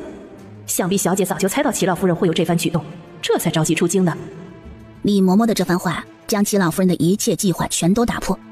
就是啊，这本就是后辈的事儿，齐将军自己不出来解决，竟然让他病重的祖母出来劝说，真是不孝。我看着齐老夫人的身体不是很好的样子，她不让自己祖母好好歇歇，竟然到现在还不现身，哎呀，实乃不孝啊！听着众人的议论声，齐老夫人的呼吸更加粗重，根本站不住。她不甘心，她拼死一搏，却没有想到云玉不再上京。怎么会有这么巧的事？老身来这里求见云玉，他就这么巧这时候离京了。他肯定是为了躲避我，才故意这样说的。正在这时，齐志晨铁青着脸走来，他来到齐老夫人的跟前。祖母，我不过是去办一件事，你怎么就自己来到这里了？恒儿，你来得正好，我来求见云玉，他竟然连见一面都不肯，还说离京去祈福了，怎么有这么凑巧的事儿啊？齐老夫人，齐将军，你们既然不相信，正好府衙大人来了，你们可以问问他呀。齐将军，云姑娘确实在今早寅时出了城，这事儿下官知道。齐老夫人，现在您已经知道我家小姐不在府中，还是赶紧回将军府歇着吧，免得到时候生出什么事来推在我家小姐身上。齐老夫人知道自己时日不多，不甘地看着李嬷嬷问道：那云玉可有说什么时候回来？你赶紧让人传信给他，就说我要见他，让他赶紧回来。哎呀，老奴也不知道我家小姐什么时候回来呀。我家小姐这次是为了皇上祈福，老夫人竟然让小姐舍弃为皇上祈福而回来见您。哎呦，莫不是您认为您比皇上还要大了去了？祖母不是这个意思，刚才是没有听清云玉是为皇上祈福。齐老夫人也深知自己失言，只是她不甘心。哟，想不到这里这么热闹啊！本宫刚才听到什么？是谁说比本宫父皇还要大了去的？皇甫亲哥不知何时走来，一点不嫌事大的看着众人笑道：下官见过大殿下，刚才是祖母没有听清，万没有不敬皇上之意啊。大殿下，是老身失言，就算给老身100个胆子，老身也不敢不敬皇上啊。原来是没有听清才会这样说。那齐老夫人下回可要听清楚了，不然这话传入父皇的耳中，怕不是几句话就能说清楚，一定会误会齐将军什么。大殿下所言极是，老身知错。大殿下，将军府众人对皇上忠心耿耿，我们断不敢生出不敬的心思。哎，本宫也就一说。好了，既然你们没有这样的心思，这云姑娘也不在府中，还是赶紧散了吧。本宫瞧着齐老夫人脸色不是太好。齐将军，你怎么还让齐老夫人出来抛头露面呢？这时候就应该在府中好好歇着。这都是下官的不是，下官马上送祖母回去。老奴拜见大殿下，多谢大殿下为我家小姐说话。有了大皇子的话，以后就算老夫人发生什么事，都不会赖在小姐的身上。本宫不过是刚好听到这句话才走到这里，说句实话而已。齐老夫人躺在床榻上，进气多出气少。恒儿啊，让大家都来这儿。祖母，您先医治好再说，这时候不宜操劳。恒儿，今日的事祖母帮不到你，祖母医治时日不多，赶紧让灵儿来这儿，通知宋府，明日就举办两府喜事。祖母担心等不到，现在已经帮不上你，祖母不想还害了灵儿啊。齐志禅点了点头，一脸低沉地吩咐小厮去通知齐母同齐香菱。恒儿，你可有派人通知宋府？祖母放心，我已经通知过了。两人的话音落下，齐母同齐香菱还有沈淑柔正好走进宝墨堂。母亲，您昨日还好好的，怎么今日就这般模样？祖母，您今日说要出府去见云玉，是不是他把你气成这样的？我去找他算账。不要闹，今日唤你们来，是告诉你们，我这身子想必是不行了。唤你们来，是告诉你们，我这身子想必是不行了。现在我最放心不下的就是灵儿的婚事，不要因为我去了拖累你。我的灵儿怎么这么命苦啊？若是母亲去了，灵儿就要守孝3年了呀，这3年让灵儿怎么过啊？到时候宋府还认不认账就难说了。祖母，你赶紧好起来，要看着灵儿出嫁呀。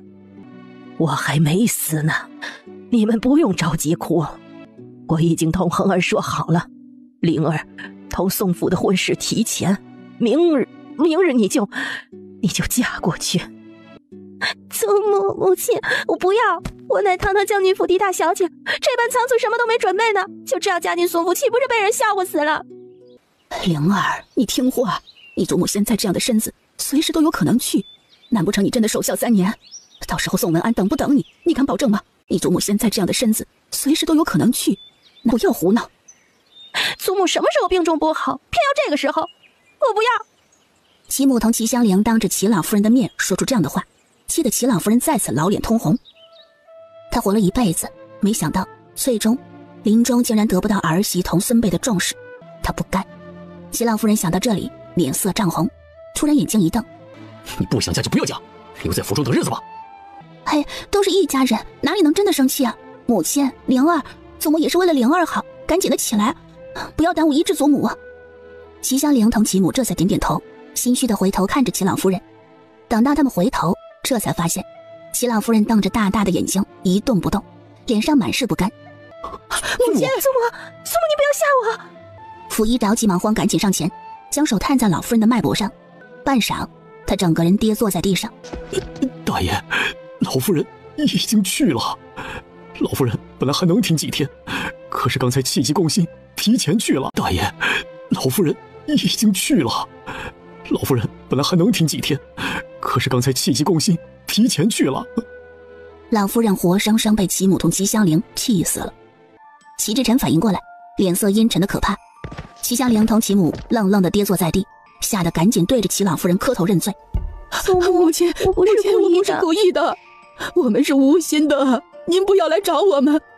这件事情只有你们几个人知道，琢磨的事不要声张，谁说出去就不要怪我不客气。福音，你可有办法让祖母能够保持2天？老夫有一种药可以做到大爷所说，你去安排。记住，所有事情必须经你一人之手，不可让人知道，不然……大爷放心，事关重大，老夫一定亲力亲为。你们还不起来？留在这里做什么？明日就是灵儿出嫁的日子，务必准备得喜喜庆庆的，不要让人看出异样。好，我们这就去准备。灵儿的亲事是我操办的，我也去帮忙。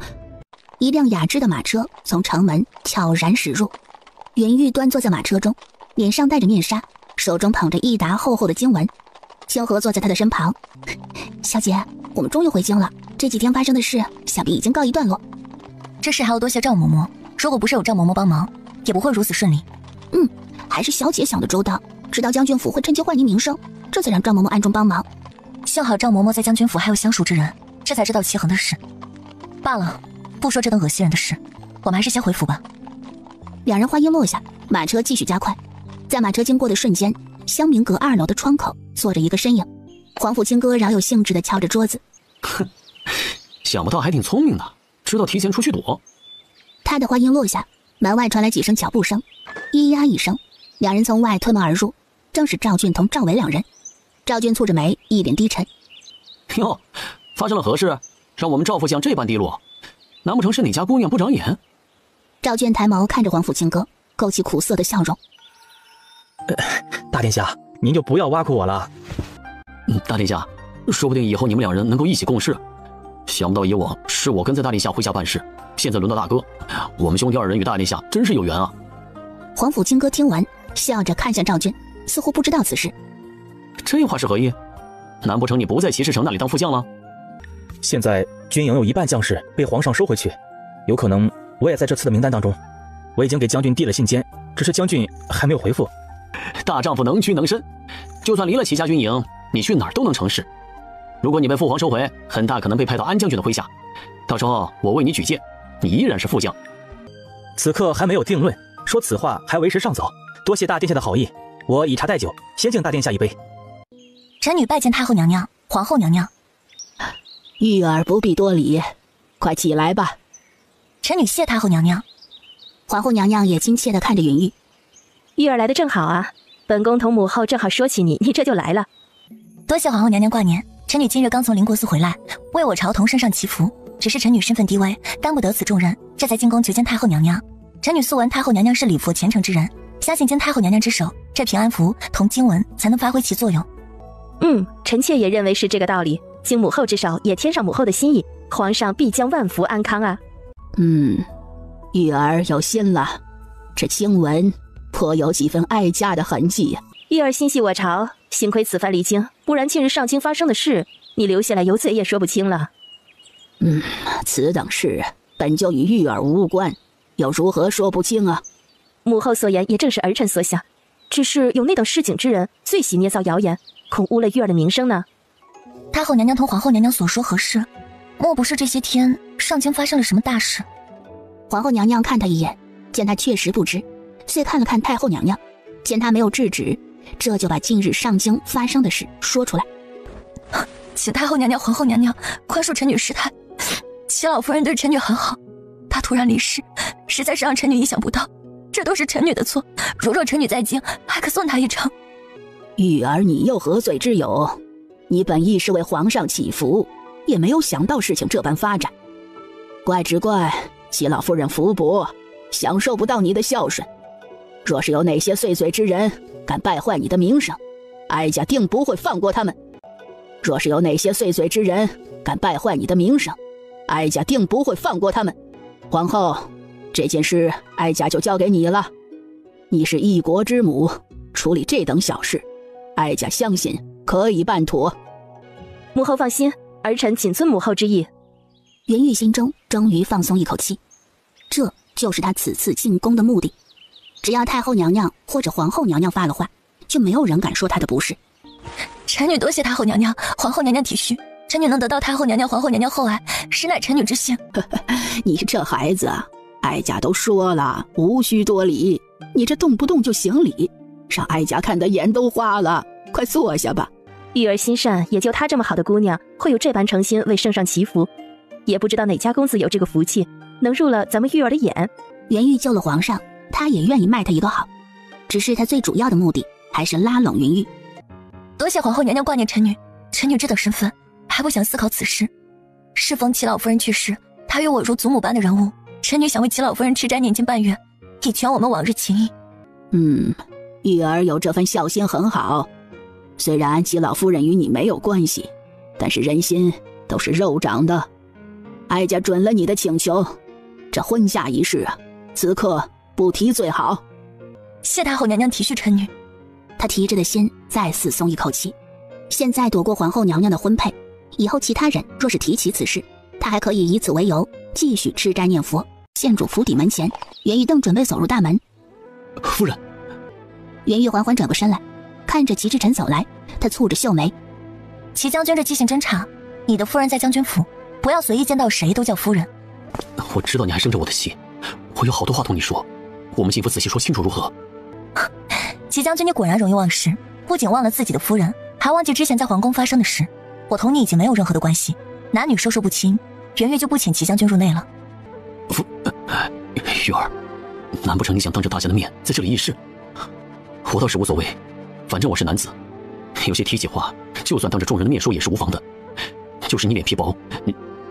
齐将军，如果你不记得当日在宫中发生的事，我可与你仔细说道说道。只要你不介意大家看你的热闹，我又有何妨呢？玉儿，我……齐将军慎言，玉儿乃我闺名，我俩既已毫无关系，还请齐将军不要胡乱叫唤回我亲女。这两府之间的交往，还请你让府中女眷先递上请帖再说。既然齐将军不懂这规矩，我可以告知你一二，回去可让你家夫人递上请帖，我自会与衡量见面与否。袁玉句句在理，让齐之臣面红耳赤。袁玉句句在理，让齐之臣面红耳赤，也遭来在场众人的嘲笑。这么浅显的道理，就算我等普通百姓都知道，齐将军又怎会不知道啊？哼，他不是不知啊，只是不愿罢了。以往齐将军这样欺辱云姑娘，现在两人和离了，这才知道云姑娘的好，迟了哟。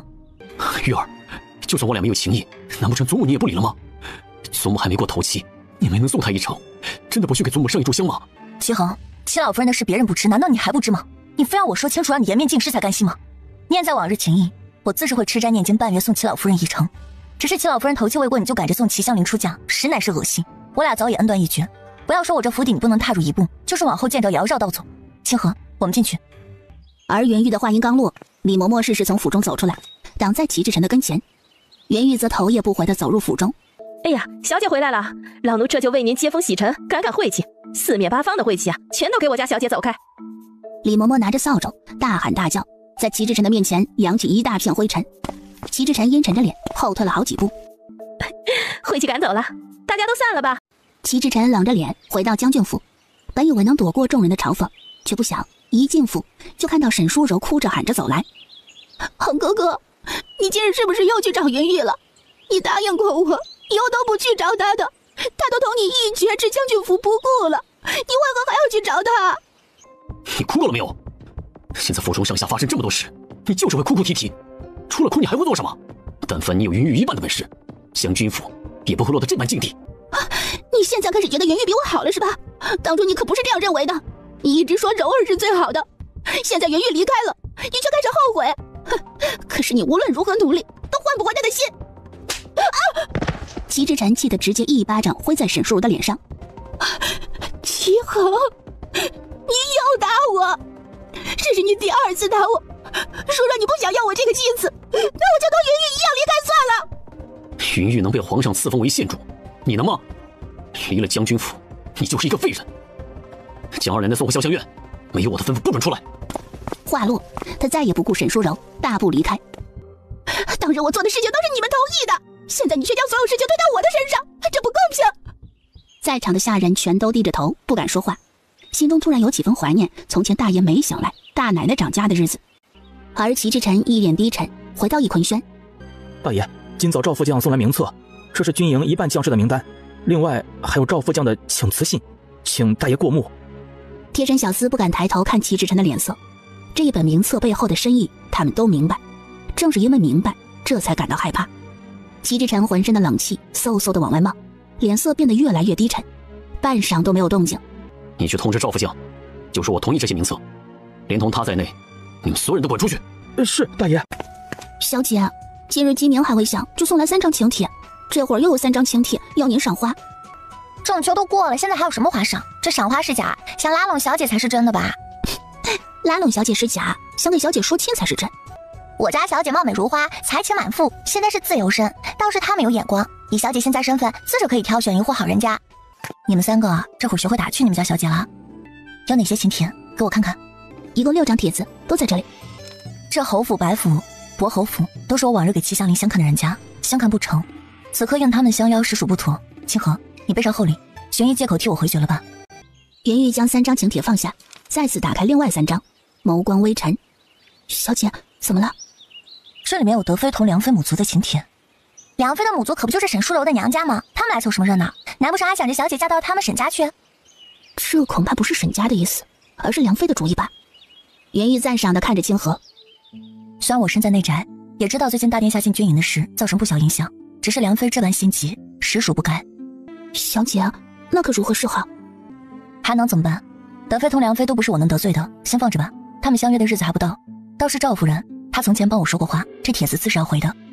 今日竟是赵夫人6世大寿，赵夫人是一品诰命夫人，想来今日的寿宴一定很隆重。青梅，你去将我书房的书架上第2层的宝盒拿来。是，小姐。青梅转身就走。赵夫人寿宴，这排场想必不会低于当日齐老夫人，母亲她自是会请。我们等青梅拿来宝盒，一同回去太师府。清河同青莲点点头，也觉得自家小姐所说在理。眨眼的功夫，青梅已经拿着宝盒出来，3人跟在云玉的身后，款款走出绛云阁。云玉一人1辆马车，青梅同青河、青莲他们3人挤1辆马车，跟在云玉的马车后方。本来宽阔的大街，突然闯来一群战马，速度之快，让人躲避不及。就连云玉同他身后的马车也受到影响，拉马车的马受到惊吓。小姐，你快出来！这马受惊不听使唤，眼看着就要拉不住了。这马受到惊吓，很危险啊！马匹见到围过来越来越多人，受到惊吓，突然发起狂来，一蹬马脚将车夫甩下马车，也让青梅无从靠近。马车没有人在前方领路，直接横冲直撞起来。哎呀，怎么会发生这样的事啊？那匹马没有出过城，突然遇到奔跑的战马，肯定会受到不少的惊吓。云姑娘这回有危险了，这样下去还不知道会怎么样呢。正当大家探着头议论纷纷之际，一抹妖娆的身影骑着战马呼啸而过。大殿下，您小心点！云玉的马车越跑越偏，跑进一条巷子里面。黄甫清歌紧追其后，突然从马背上一跃而起，眨眼的功夫落在云玉的马车前方。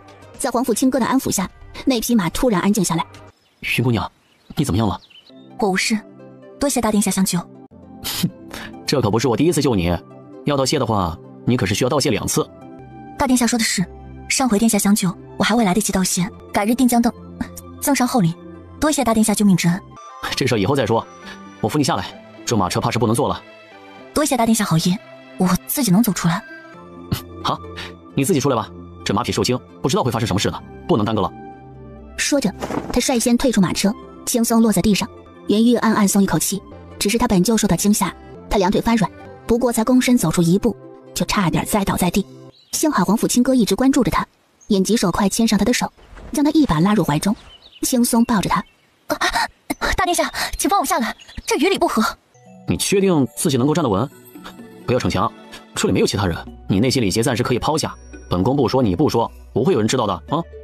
大殿下，我能够站着，您放我下来。如果我站不稳，再劳烦大殿下扶着我。哎，你小心点儿，可不要摔倒了啊。大殿下，我现在可以站稳了。听闻云府大小姐是上京的第一才女，想不到我俩还真是有缘呢。大殿下说笑了，臣女担不得此美名，臣女能得大殿下相救，才是臣女的荣幸。说来也巧，今日让你受惊的马，那齐大将军军营的战马，我正好跟在后方，发现有意就跟来了。幸亏士兵拉回来的战马不多，不然引起大的动静，这件事就不是今日这么容易接过了。这齐大将军真是的，不仅人有问题，连战马也有问题。哼，齐将军的事与我无关，大殿下不必如此看着我。我当然知道他与你无关了，不然我也不会跟来。正在这个时候，巷口突然传来声音，竟是几名士兵正赶着一辆马车前来。你们来的正好，送云姑娘回去，她的马车已毁。在云玉准备走入马车的瞬间，再次凑近他，低声说了句：记住，你说过要感谢我，加上这一次，我救了你2回。云姑娘去哪里？太师府。皇甫清歌看着渐渐远去的马车，嘴角勾着一抹高深莫测的笑容。待他回过神来，低头看着身旁2名士兵，他的笑容收敛起来。找人彻查清楚，齐志臣那些战马是怎么回事。马上就是皇家狩猎了，这件事务必认真。查清楚之后，先不要声张，前来禀报给本宫。哦，对了，顺便将这辆马车拉回去，好生检查。是，大殿下，殿下。齐志臣蹙着眉，紧紧跟在景公公的身后，一路来到御书房。齐将军，皇上已经在里面等候你许久，快进去吧。哎呀，这齐将军怕是有的受喽。齐志臣没有多话，硬着头皮走进去。皇上正坐在御书房的正中央，阴沉着脸。微臣参见皇上。刚才安将军来报，从你手中接下的战马发生异样，在京中横冲直撞，更是冲撞到云玉。这匹战马是打算用作不久之后的狩猎所用，现在发生了这样的事，你有何说法？回皇上的话，微臣也是刚刚才知道这件事，一定派人查清楚，给皇上一个交代。这些备用的战马本就是皇家狩猎所用，狩猎中全都是重臣皇族的人，若你查不清楚，也就不用来见朕了。皇上的眉头蹙紧，自从上回遭到行刺一事，皇上的猜疑心越发重。齐志臣正好撞在这个枪口上。皇上放心，微臣不查清楚，也无颜来见皇上。既然你这样说，朕且等着你的消息，后果你自负。出去吧。微臣告退。微臣告退。自从他昏迷醒来之后，一次早朝都没有上过，来这御书房倒是很多次，只是一次比一次让他胆战心惊。同一时间，上京所有高官贵胄全都前往内阁大学士赵大人的府中。皇甫清歌站在门口看着袁玉，嘴角始终勾着若有似无的笑容。袁玉背脊挺直，低眉顺眼，顾左看不到他。谁知皇甫清歌突然转身往他的跟前一站，两人同步往里面走去。你现在的装扮真好看，比以前强多了。臣女担不得殿下称赞。两人就这样同步走进赵府。袁玉的到来让众多未成婚的公子眸光炽热，大家全都看着他。袁玉的双手紧握，不习惯大家这样盯着自己看。他刚恢复自由身，自己的身份敏感，走到哪儿都成为众人的焦点。对于喜静的他来说还不太习惯。袁玉渐渐走到院子的角落，正好是一处假山，假山后有一座凉亭，竟然无人在此。我去那边坐坐。奴婢陪小姐。正当他满意这凉亭的巧妙之际，突然从柱子后方走出来一人。想不到云姑娘也喜欢来这庭院啊。皇甫清歌的眉眼带笑。臣女不知大殿下在此，扰了殿下清静，这就离开。外面这么多人，你确定出去让大家看着你评头论足？同是上京的世家子弟，不过是相聚赋诗作词，又何来评头论足一说？这话你自己相信？既然同是上京的世家子弟，我也算一个，你何不留下同我赋诗作词？正好这里没有其他人见到我们，你也不怕被人说闲话。袁玉抬眸，再次对上他带着笑的眸子，他的心无法平静。我2次救下你，正打算问问你怎么多谢我，你这就离开，我会认为你没有诚意哦。大殿下2次相救，臣女万分感激。不知大殿下有何需要，说出来，如若是臣女能够做到，一定为殿下办好。既是答谢，不应该是云姑娘自己呈上谢礼更显诚意吗？臣女不才，正好会舞文弄墨，不如臣女以字画谢殿下如何？好，作为云姑娘文采过人，我有幸得云姑娘的文墨，还是我赚了。不过我有一个条件，我这人呢喜欢吃喝玩乐，如果云姑娘能够当面道谢，请我吃上一顿美食，那就妙哉了。大殿下，这难不成我的救命之恩担不得一顿大餐？难不成我的救命之恩担不得一顿大餐？还是云姑娘有其他顾忌？大殿下言重，您的大恩又岂是寻常善事可以比拟？既然大殿下有这的想法，臣女自然是不敢拒绝。这相邀之时，等臣女画出字画，再递请帖，定具体日子如何？好说，那我就等着云姑娘相约了。突然，从外面传来一阵躁动，两人同时抬眸看去，正好看到三皇子皇甫和硕走进后院，往他们两人坐着的凉亭方向。袁玉正看着，突然感到眼前有一个暗影晃过，自己的手被皇甫清歌紧紧握在手中，还没反应过来怎么回事，就已经被皇甫清歌扯到假山的后方。此刻，皇甫清歌面对袁玉站着，将他圈在怀中。大殿下，放开我！好，放开你，小声点儿，不然让三弟发现了。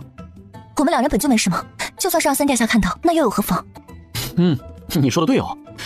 不过我们现在躲在这里，再从这里走出去，就算没有什么，也变成有什么了。你三弟碎嘴的性子，一定被他传得皆知巷闻，到时候我们就说不清楚了。大殿下，您下次可是要想清楚了再行事。好，下次我一定不会这般冲动。我看看三弟何时走啊？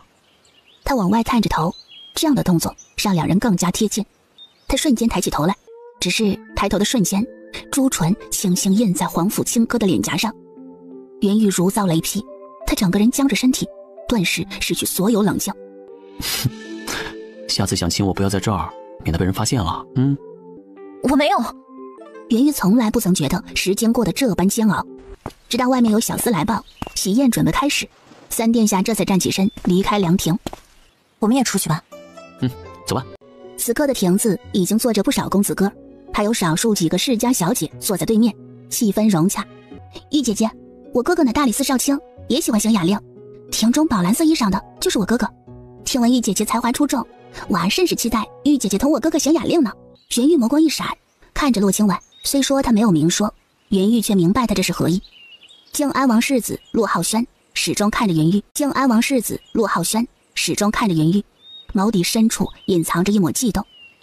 素闻云姑娘乃上京第一才女，今日有机会同云姑娘行雅令，是洛某的荣幸。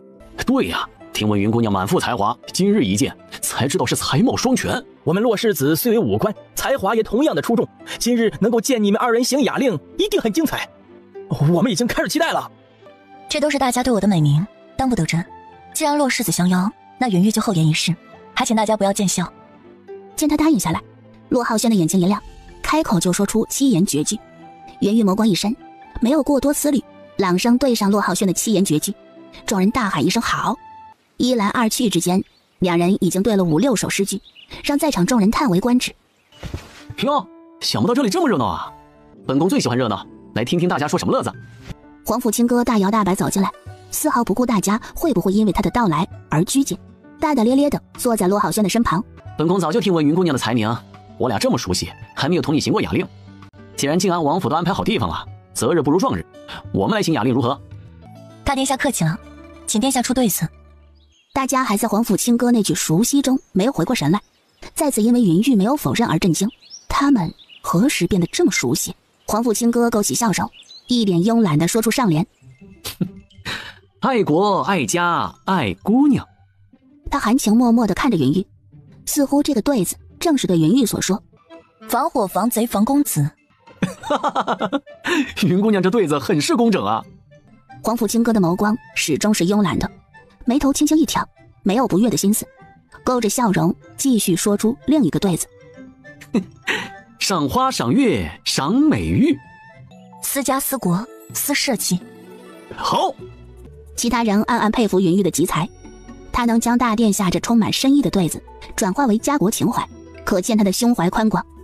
皇甫清歌的笑容再加深，再次说了几个对子。袁玉的心中泛起涟漪，脸色平静的一一对上。多谢大殿下赏脸，当日大殿下出手相救，让小女感激不尽。我们进去吧。难得云姑娘这样大手笔啊，竟然包下香明阁一整日，这等诚意我收到了。两人缓缓走入香明阁，一人大摇大摆，一身影款款生姿。他和皇甫清歌如约来到包厢里，他选了一个最远的位置，在皇甫清歌的对面坐下。皇甫清歌看着他这个举动，心中了然。他大大咧咧地坐下来，左手放在桌上轻轻敲着，右手随意地搭在圈椅的扶手上，一点慵懒。云姑娘坐这里即可，你坐到那么远，会让我认为云姑娘是害怕我，不是诚心答谢才来香明阁的。殿下言重了，小女没有这般想。既然没有这般想，那就坐在这里吧。袁玉正想拒绝，却想到自己是正经宴请他，他坦然坐下，却发现皇甫清歌的右手搭在他的圈椅扶手上。大殿下，请您高抬贵手。哦，我就喜欢这样做，有何说法？殿下，古语有云，坐有坐相，应端正姿态，方有士大夫风度。像殿下您的手，理应放回到您的位置。你所言在理。你所言在理。但是人活一世，理应活得舒适洒脱，不被世俗规矩牵绊，这方是人间真理。像云姑娘这般重规矩之人，可还记得那日我俩在假山后，云姑娘亲吻我脸颊，以世俗规矩，可要对我负责。殿下，当日我是无意，您该是知道的。我不知，我只知道你亲了我的脸颊。云姑娘说说，以你所说的规矩，是否要对我负责呢？两人的距离突然靠近，袁玉马上向后躲，不曾想皇甫清歌的右手瞬间将他搂住，一把将他圈过来，将他圈入怀中。袁玉大惊失色，马上站起来。殿下，请您自重。如果殿下无法做到自重，那小女改日再宴请。他的声音落下，只抬起一步，就被皇甫清歌拉住小手，再次跌坐下来，顺势将他圈在怀中。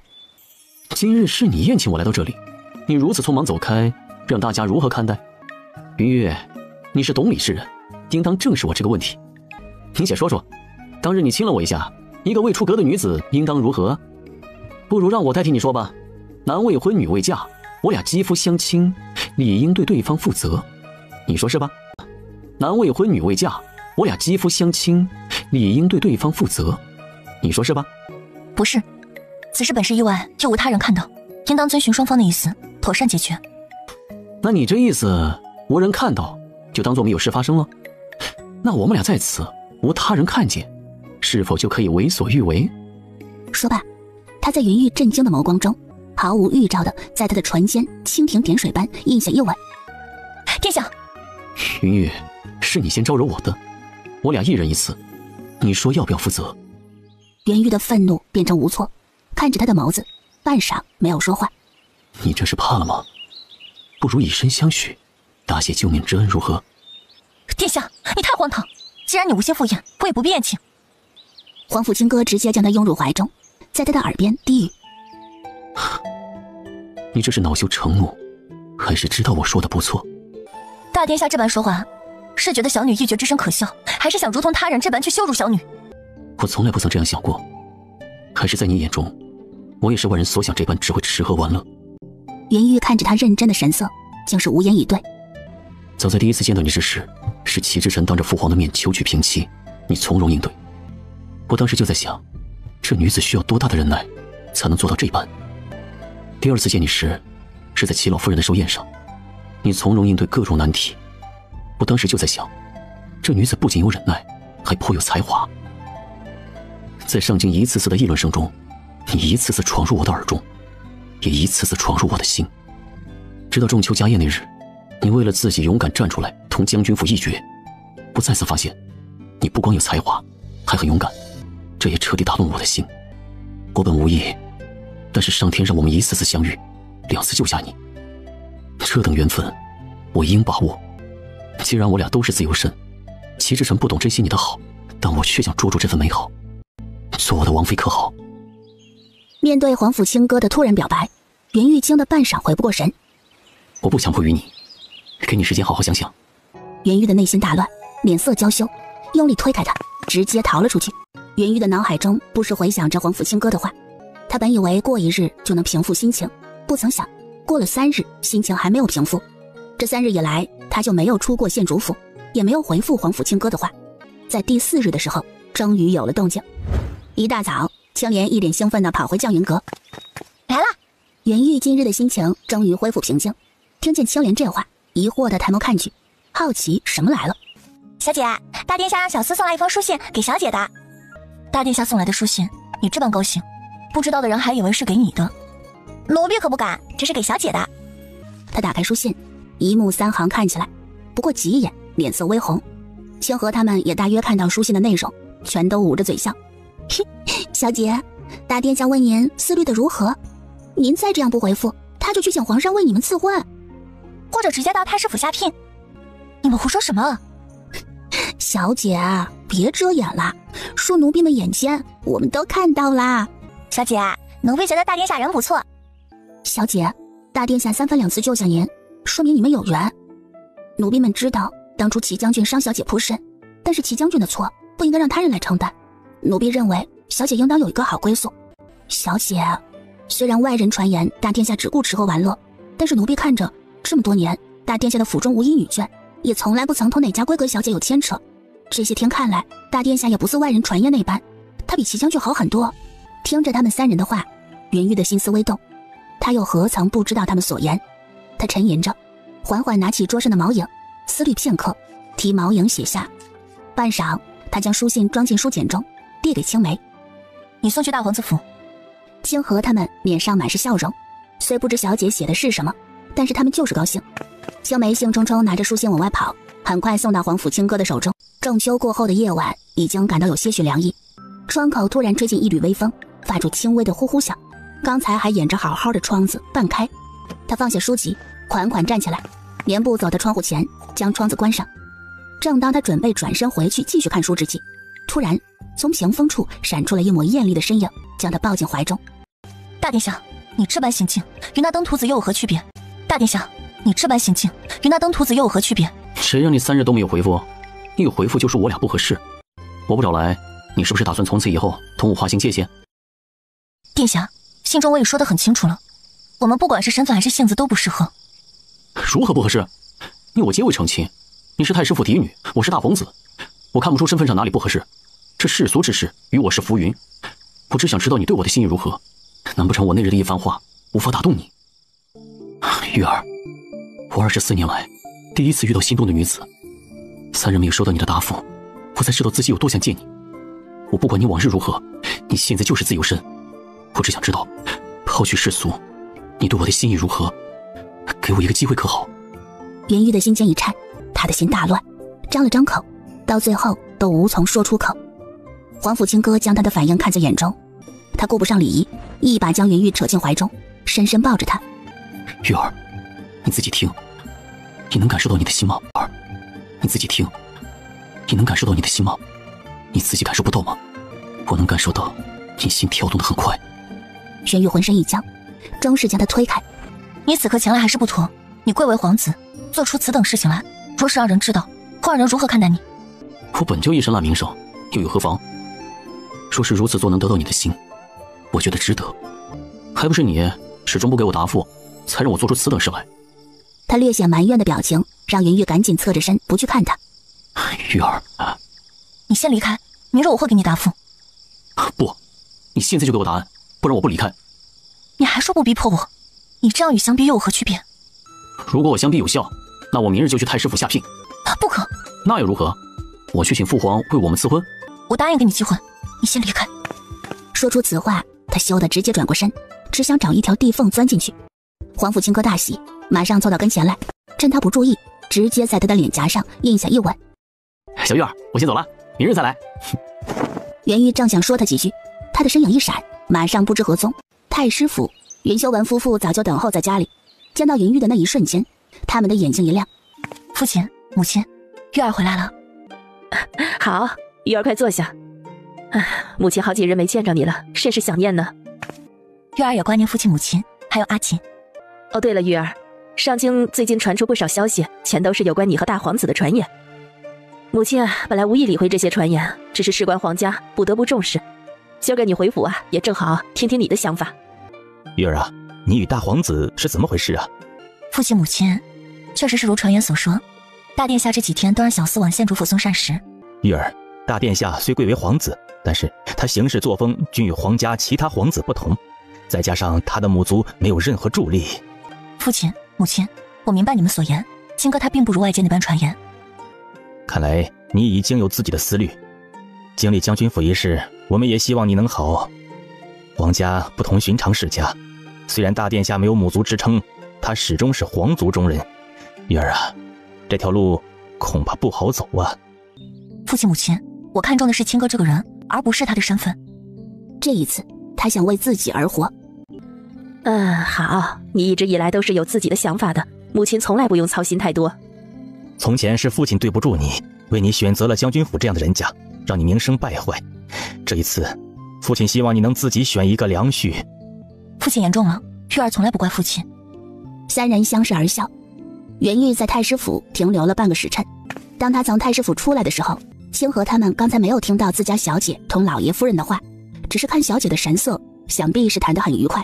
小姐，是不是去兰亭湖？袁玉勾着笑容点了点头。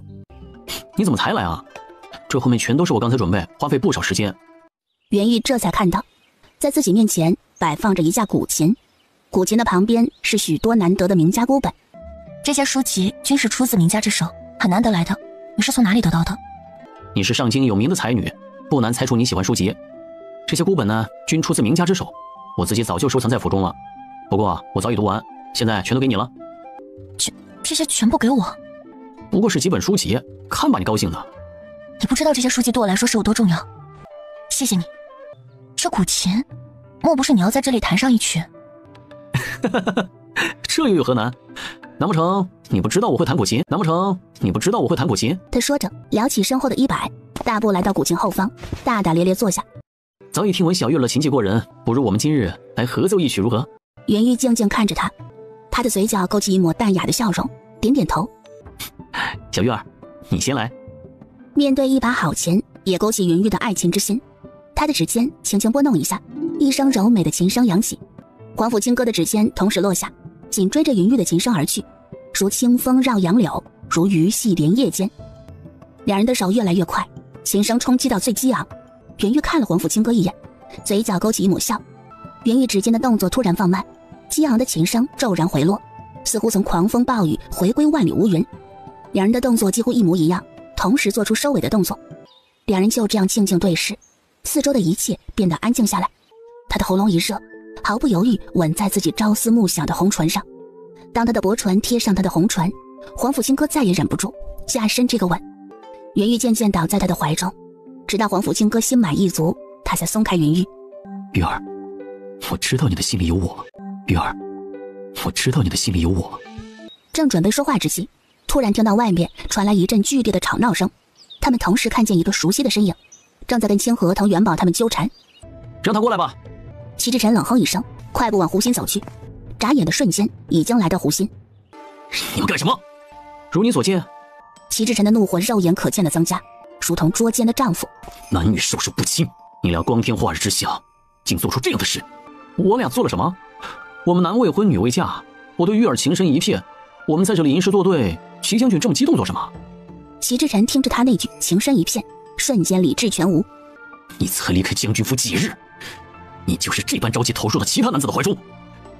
云玉，我想不到你是这样的人。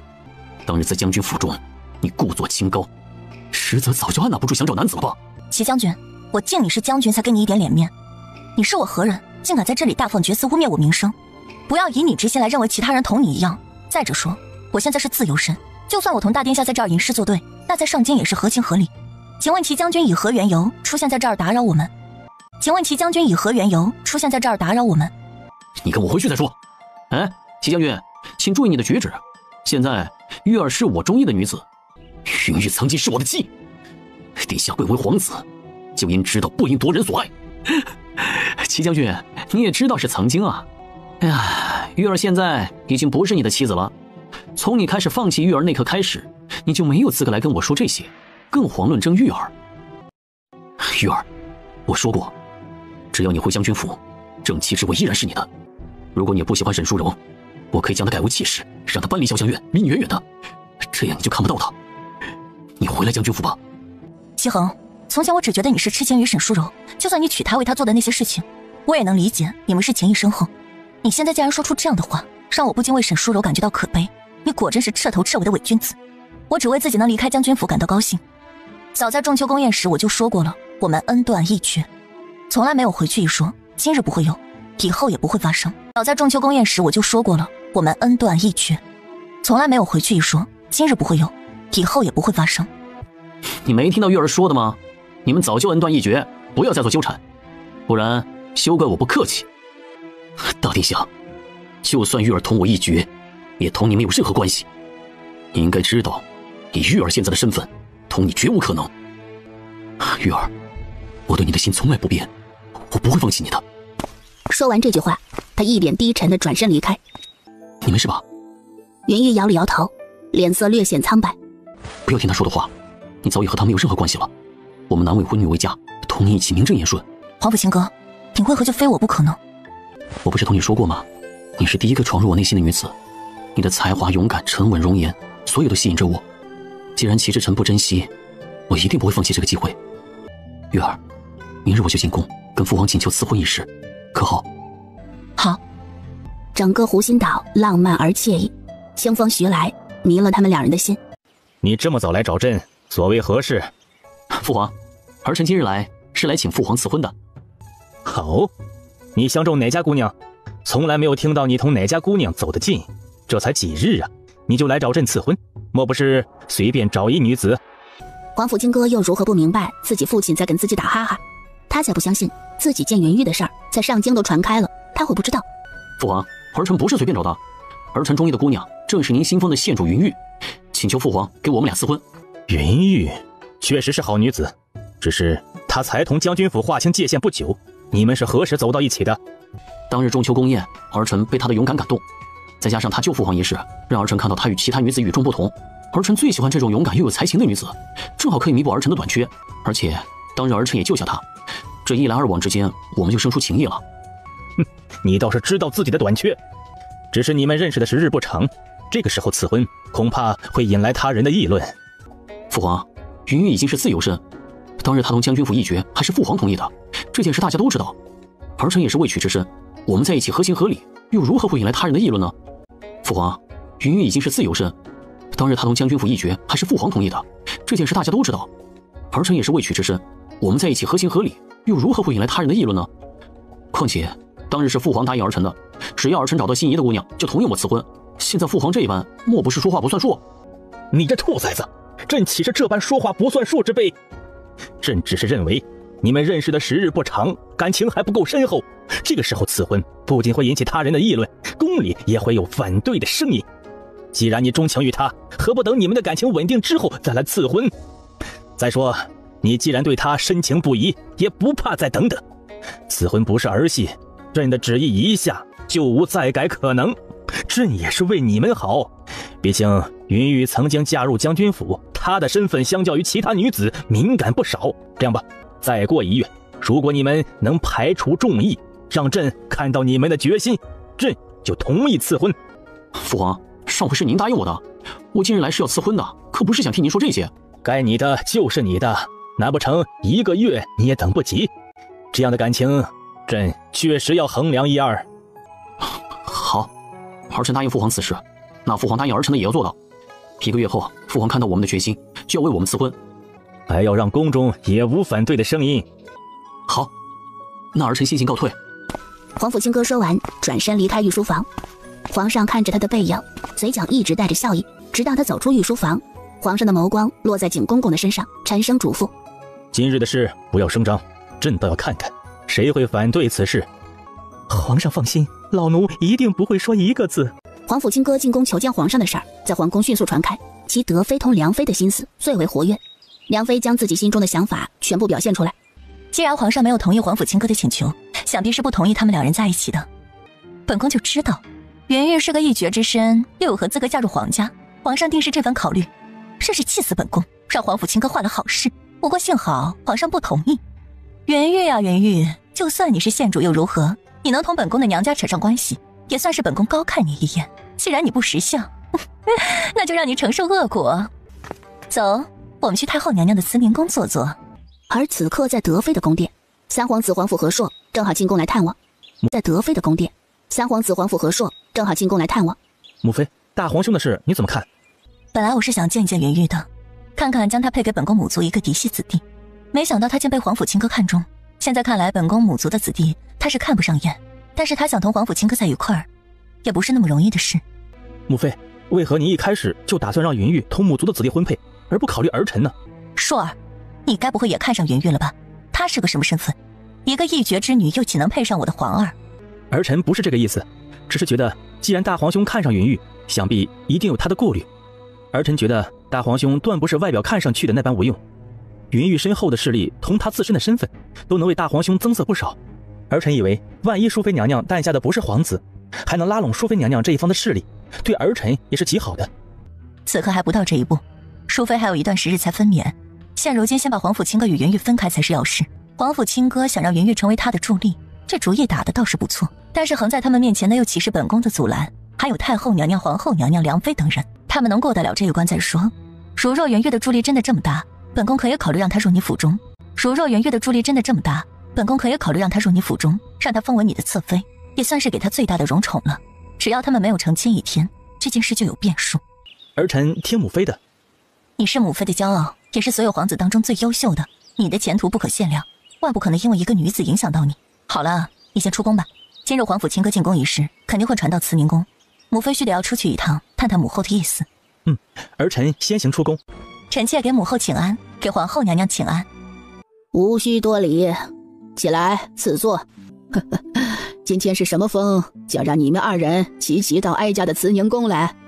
母后可是怪罪臣妾平日少来慈宁宫，臣妾平日是担心打扰母后歇息，想不到母后竟然这般想。看来我们以后要像皇后娘娘这样，多来慈宁宫，不让母后误会才行。哀家又如何会怪你们啊？你们以后常来，哀家喜欢热闹。良妃娘娘的眸光微闪，状子不经意地说道：最近臣妾听闻大皇子殿下同云玉走得很近，昨日两人在蓝仙湖单独待了好几个时辰。最近臣妾听闻大皇子殿下同云玉走得很近，昨日两人在蓝仙湖单独待了好几个时辰。不知母后可有听闻此事？哦，还有这等事？亲哥同云玉何时走得这般近？德妃笑着附和：母后有所不知，自从云玉同将军府一决之后，他就成了上京的红人，很多世家都派媒人婆去说亲。听说县主府的晴天每日都有10封之多，大皇子不知道是因为何种原因，才同云玉走得这般近。说来也是云玉有本事，她确实是一个好姑娘。现如今上京就属她一人被封为县主，这样有才情的姑娘能得到大家的看重，也是她的福气。母后，这云玉远没有您想的这般单纯，她弃所有世家不顾，却单独同大皇子关系亲密，这让他人作何想啊？莫不是她想要嫁入皇家？今日臣妾可是听闻大皇子殿下在皇上早朝过后就去了御书房求见皇上，为的是赐婚一事。云玉是何身份？就算她被封为县主，那也是一绝之身，嫁入皇家岂不是玷污了皇族的尊贵？还有这事儿？千真万确，现在上京想必都传开了。大皇子殿下今日进宫就是为了此事。母后您不管管，万一皇上真的赐婚，以后大家会如何看待我们皇家？他们一定会认为那等和离妇、一绝女也是可以嫁入皇家。自古以来皇家最注重血统名声，这若是让这样的女子嫁进来，我们皇族还有何威严？岂不是连普通人家都比不上？荒唐！寻常人家又如何能同皇家比？既然亲哥是请皇上赐婚，皇上必定有他的衡量，就算是哀家也没有能力左右皇上的想法。哀家听闻当日递帖子到县主府的也有你们二人的帖子，莫不是你们二人也看中云玉的才华？这不是之前觉得云玉有才情，臣妾也是爱才之人，这才打算见一见他吗？臣妾也是这个想法，断没有想到云玉的心思是嫁入皇家，若是知道，一定不会给他递帖子。此事既然皇上没有发话，全是你们二人的猜测，你们又何必如此心急？再说哀家看云玉挺好一姑娘，绝没有你们说的这般心思。此事言之过早，哀家也罚了，你们先退下吧。此刻的易坤轩并且遍地狼藉。恒儿，你这是怎么了？齐母一脸惊讶地走来。你来这里干嘛？瞧你这孩子说的，母亲还不能来看看你了。哎，恒儿，那云玉有什么好的，竟让你变成这般？当日他高高在上，全都不把我们放在眼里，母亲最看不惯他这副模样。如果不是母亲敲打他一二，还不知道他如何高傲呢。你什么时候敲打过他？没有，刚才母亲就是随意说的。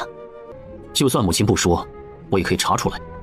母亲是自己说，还是让我查出来？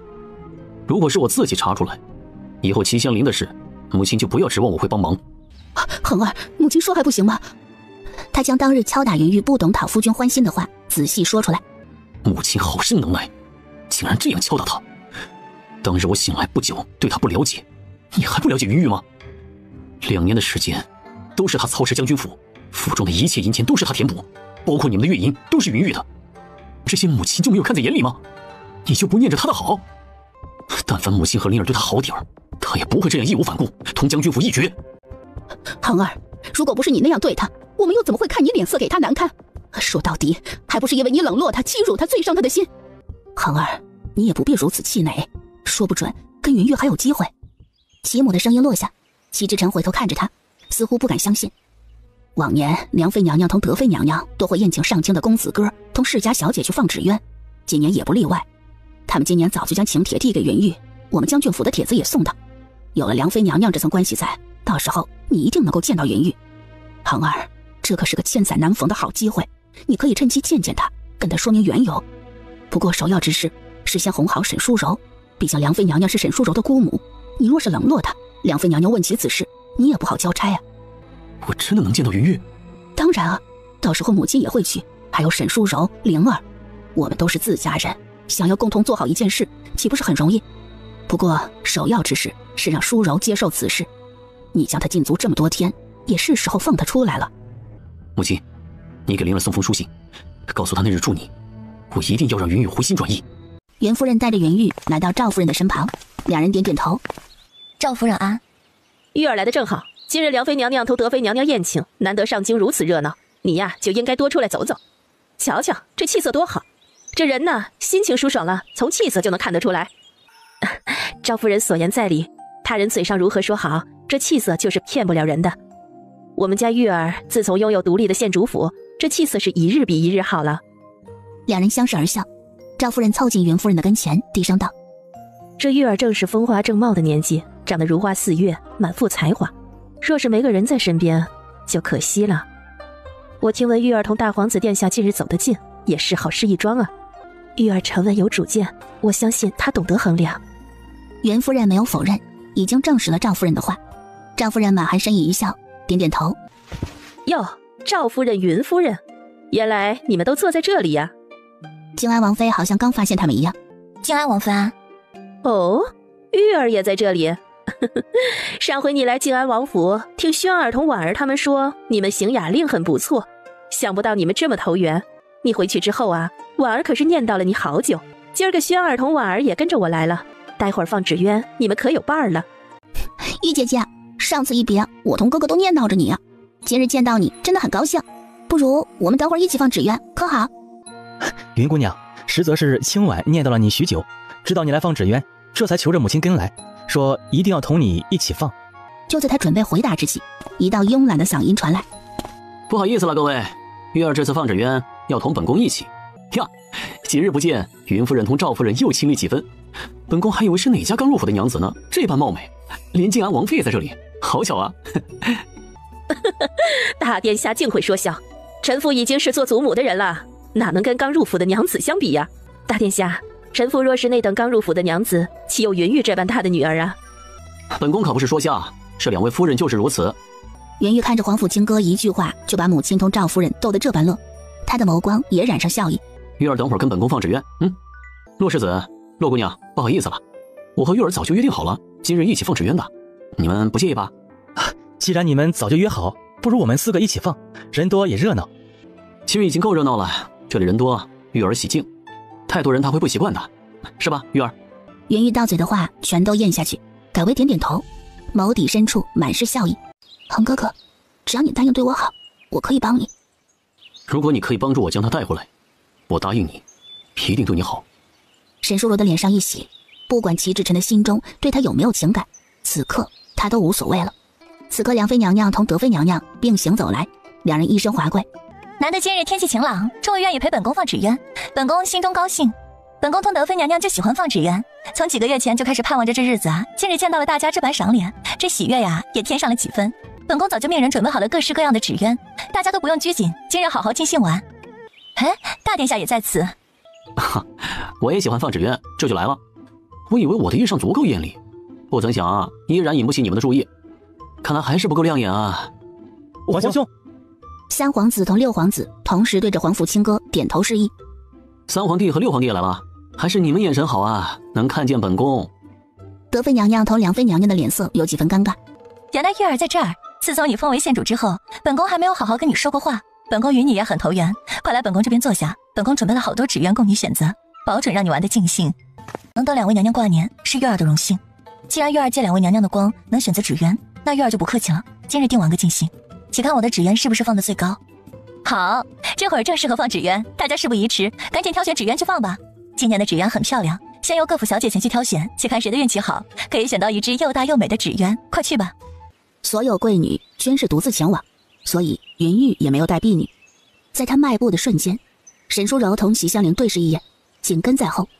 就在大家准备再次拐弯的时候，云玉抬眸，突然有两人拦在自己的跟前。姐姐，好久不见。嫂嫂，我早就同将军府恩断义绝，同你们二人没什么好说的，不要挡道。嫂嫂，灵儿出嫁那日您没能来，今日难得一见，灵儿有好些话想与您说。嫂嫂，您不要如此绝情嘛。我不是你嫂嫂，当然我说的话你不听，你既已嫁出宋府，全都是沈淑柔的事，她才是你的好嫂嫂。嫂嫂，灵儿不过是念着旧情，你又何须出此言？灵儿真的有许多话想同嫂嫂说呢。嫂嫂，进一步说话。他的话音落下，强行拉着云玉的手往左侧的长廊走。沈淑柔见此，也赶紧拉着云玉的另一边手，将她带离原地。云玉脸色一变，开口大喊，没等她喊出声，就被齐香菱捂着嘴巴，一句话都喊不出来。齐香菱同沈淑柔拉着云玉走到空无一人的居所小院，这才放开她。你们好大的胆子，这里这么多人在此，你们竟然做出此等之事。云玉的声音落下，一道殷切的声音从她的身后响起来。玉儿。齐香菱同沈淑柔眼神隐晦地走开，她缓缓转身，见到齐志晨站在她的身后2步的位置，她赶紧后退，心中警铃大响。玉儿，不要走，我好想你。你离开将军府之后，我每日每夜都想着你。我知道自己错了，以前不该那样对你。你回来吧，我一定会改的。玉儿，我真的很想你。袁玉用尽全力挣扎，将自己的手抽出来，她来不及说话，提起裙摆快步跑出去。只是没等云玉跑几步，再次被齐志晨拉住。这次他直接一把将云玉扯入怀中。玉儿，求求你不要走，我有话同你说。我真的后悔了，我不想放你离开。齐恒，你放肆，快放开我！玉儿，我爱上你了，求你回来将军府。没等齐志晨说完，就被突如其来的一拳头狠狠打在身上，紧接着又是一拳，再次一拳。好了，没事了。黄甫清歌轻轻拍了拍云玉的后背，眼里蕴含着滔天怒火。他一脸警告地看着齐志晨。我说过，你再纠缠玉儿，我不会放过你。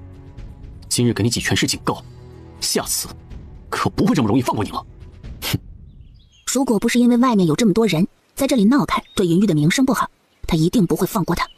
在黄甫清歌和云玉走后不久，沈淑柔和齐香菱带着前去选纸鸢的贵女呼啦啦走过来。哎，这里有什么声音啊？我刚才见到云姑娘好像往这里来了。等到他们带着贵女来到指定的地点，只见到齐志晨一脸痛苦地弯着腰，哪里有云玉的身影？夫君，刚才你同云姑娘在这里，怎么不见她？齐志晨的脸色低沉，还没有说话，就听见从人群后方传来一道轻柔的声音：齐大奶奶这话何意？我从来没有踏入过这儿，怎么就同齐将军在此了？玉儿一直跟本宫在一块儿，什么时候来过这里？齐大奶奶莫不是人未老眼就花了？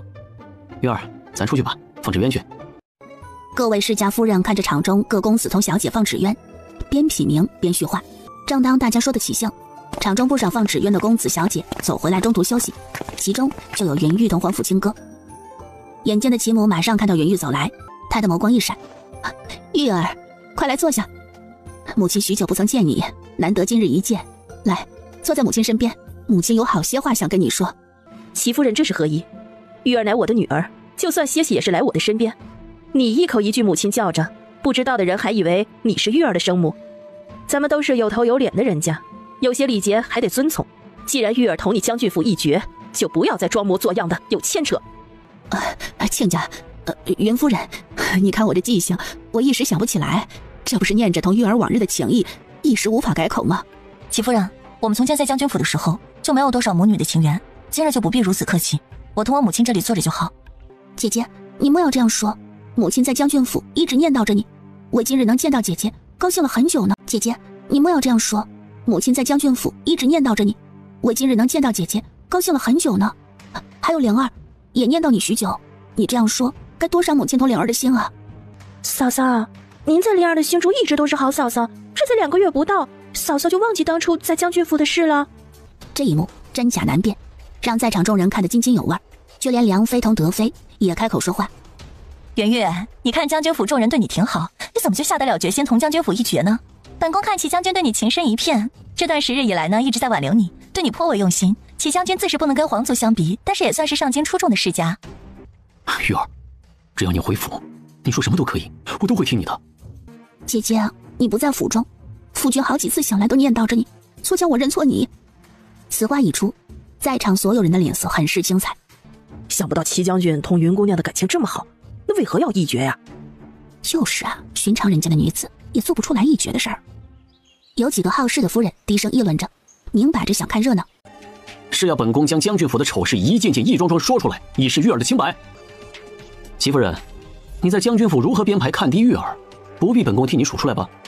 当日你收了沈淑柔多少好处，让你当着众人的面数落玉儿，这会儿倒是婆媳情深了。还有你，齐香菱，你是什么玩意儿？连祖母都能气死的人，竟好意思在这里说深情？季恒，你的那点破事儿，非要本宫抖出来吗？本宫说过，玉儿乃是本宫中意的女子，你若再纠缠于她，本宫就对你不客气了。现在大家都在此，那我们就当众较量一番。是不是我赢了，你就将玉儿归还给我？哼，妄想！玉儿是本宫认定的女子，不是货物，其实说归还就归还。现在可由不得你敢不敢较量。话音落下，皇甫清歌妖娆的身影一闪，大袖纷飞，来到齐志晨的身边，挥出左勾拳。齐志晨赶紧向外跨出一大步，躲避皇甫清歌的攻击。齐志晨作为大将军，却被皇甫清歌打得连连后退，很快脸上就挂了彩，青紫一片。云玉的眸光落在皇甫清歌的身上，突然变得柔和起来。本宫早就说过，不要再纠缠玉儿，你不听，这都是你自己活该。他站起来，大摇大摆地朝着云玉而去。我们走吧，本宫带你去更好玩的地方。纸鸢这种东西，本宫不喜欢，还是留给其他人吧。云玉抬眸，对上皇甫清歌的眸子，将自己的手放在他的大掌中。在这一刻，他也不想理会众人的目光，放下所有，只为自己。看着他们两人紧紧握着的双手，竟然无一人敢说什么。皇宫的议政殿，各位爱卿，可还有事要奏？这时，沈正安往左侧站了一步。微臣有事奏。沈爱卿请讲。回禀皇上，微臣所奏之事，正是近日上京传得沸沸扬扬之事。事关大皇子殿下，当日他为县主云玉红颜一怒，当着上京官家夫人及2位贵妃娘娘大打出手，以致议论纷纷，对我朝的影响深重。事关大皇子殿下，当日他为县主云玉红颜一怒，当着上京官家夫人及2位贵妃娘娘大打出手，以致议论纷纷，对我朝的影响深重。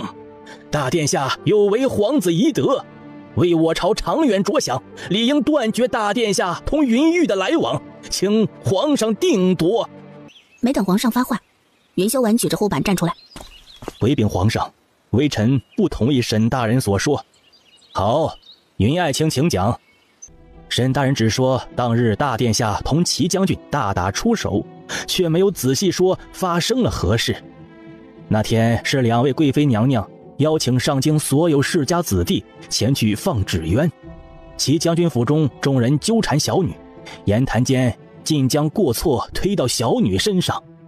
大殿下看不过眼，这才提议与齐将军较量。齐将军自己没有本事，反倒让老丈人前来告状，这又是何理？沈大人言辞不言，连事情的真相都说不明白，只想着护短，这实在不妥。清哥，你有何话说？回父皇，儿臣确实有话说。哦，且听你说来。皇甫清歌回眸看着沈正安，突然勾起一抹冷笑。沈大人，本宫且问你，若是有人当众调戏你家夫人，一口一句等着你的夫人，你当如何？荒唐！岂有人这样说话？哼，你都知道荒唐，又岂会不知其之臣荒唐？这如何能够相提并论？云姑娘同妻，如何不能相提并论？玉儿正是本宫准备娶的正妃，本宫已经跟父皇请旨赐婚，身份地位比你家夫人都要高。本宫不过说你家夫人一句，你就喊荒唐。若是真的发生这些事，你们的夫人被他人调戏，作为男子，你们当真无动于衷？沈正安涨红着脸，被皇甫清歌气得不顾规矩，伸出食指指着他半天，说着：“你，本宫什么？本宫护着自己未来的妻子，就让你这样参本宫一本？本宫什么？本宫护着自己未来的妻子，就让你这样参本宫一本？就允许你护着自己的妻子，不允许本宫护着了？这是何道理？”云修文看着皇甫清歌的眸光充满赞赏，挺直背脊，一副理应如此的表情。皇上，大殿下强词夺理，还请皇上来定夺。哼，说不过本宫就找父皇帮忙，沈大人好生能耐啊！本宫还说你强词夺理呢。父皇，儿臣当日就已经向您请旨赐婚，父皇未曾答应，闹得今日被沈大人参儿臣一本。今日无论如何都要给儿臣一个说法，儿臣同云玉的婚何时赐下？父皇不答应，儿臣就赖着不走了。皇上不可呀！大殿下现在就被云玉迷成这般，若是为他俩赐婚，大殿下可不就成了那等？哪等？你想说本宫是哪等人？且不说父皇现在正值壮年，本宫从未心思在父皇的皇位上。既如此，又何须担心本宫会荒废社稷？这社稷是本宫能荒废得起的吗？再者说，云玉才华出众，被你这等人三言两语说成红颜祸水，你是何居心？你是看不得本宫好？皇甫清歌的每一句话都让沈正安额头冒汗。皇上明鉴，就算给微臣100个胆子，微臣也不敢这样想啊！父皇，儿臣说的有错吗？儿臣从来没有这个心思。父皇正值壮年，少说也会在位数10年。沈大人这般着急为我朝着想，担心哪位皇子荒废社稷，这是何意？皇上的眼睛眯起来，没有说话。沈正安吓得浑身冒汗，马上跪下来为自己辩解。皇上，老臣万不敢有这样的心思。老臣之所以这般上奏，不过是想各位皇子都是人中龙凤，不被女色迷了心智，断没有想到皇位的事上去呀。老臣对皇上忠心耿耿，求皇上明鉴呀！哼，说本宫沉迷女色，那沈大人的府中不知道有几位女眷，有没有夫人小妾填房？本宫的府中可是连一个女眷都没有。哼，不必磕了。赵卿家，此事你如何看呀？赵大人是我朝出了名的刚正不阿，学富五车，对于礼节规矩之事最为看重。回禀皇上，老臣认为大殿下年24，老臣认为大殿下年24，这个年纪的男子在上京大多婚配，而大殿下的府中无一女眷，这些年也不曾听说大殿下同哪个女子有牵扯。首要考虑之事是大殿下是否有隐疾，而不是沉迷女色。第二，大殿下同云姑娘男未婚女未嫁，最多就当两情相悦，为情痴狂。大殿下能有这番改变，理应是好事。老臣不解，沈大人不分青红皂白说大殿下沉迷女色，从何处看出来？再者说，若真的被沈大人阻止此事，大殿下这年岁莫不是要荒废到30都不能娶妻？沈大人这般居心，才是祸害我朝皇族开枝散叶的举动。皇上，这就是老臣的见解。皇甫清歌抽了抽嘴角，少见的出现无语的神色。他看着赵大人，不得不说佩服。要不说他怎么能当大学士，3言2语就将沈大人的话论醉？有隐疾，他自己想想都觉得想笑。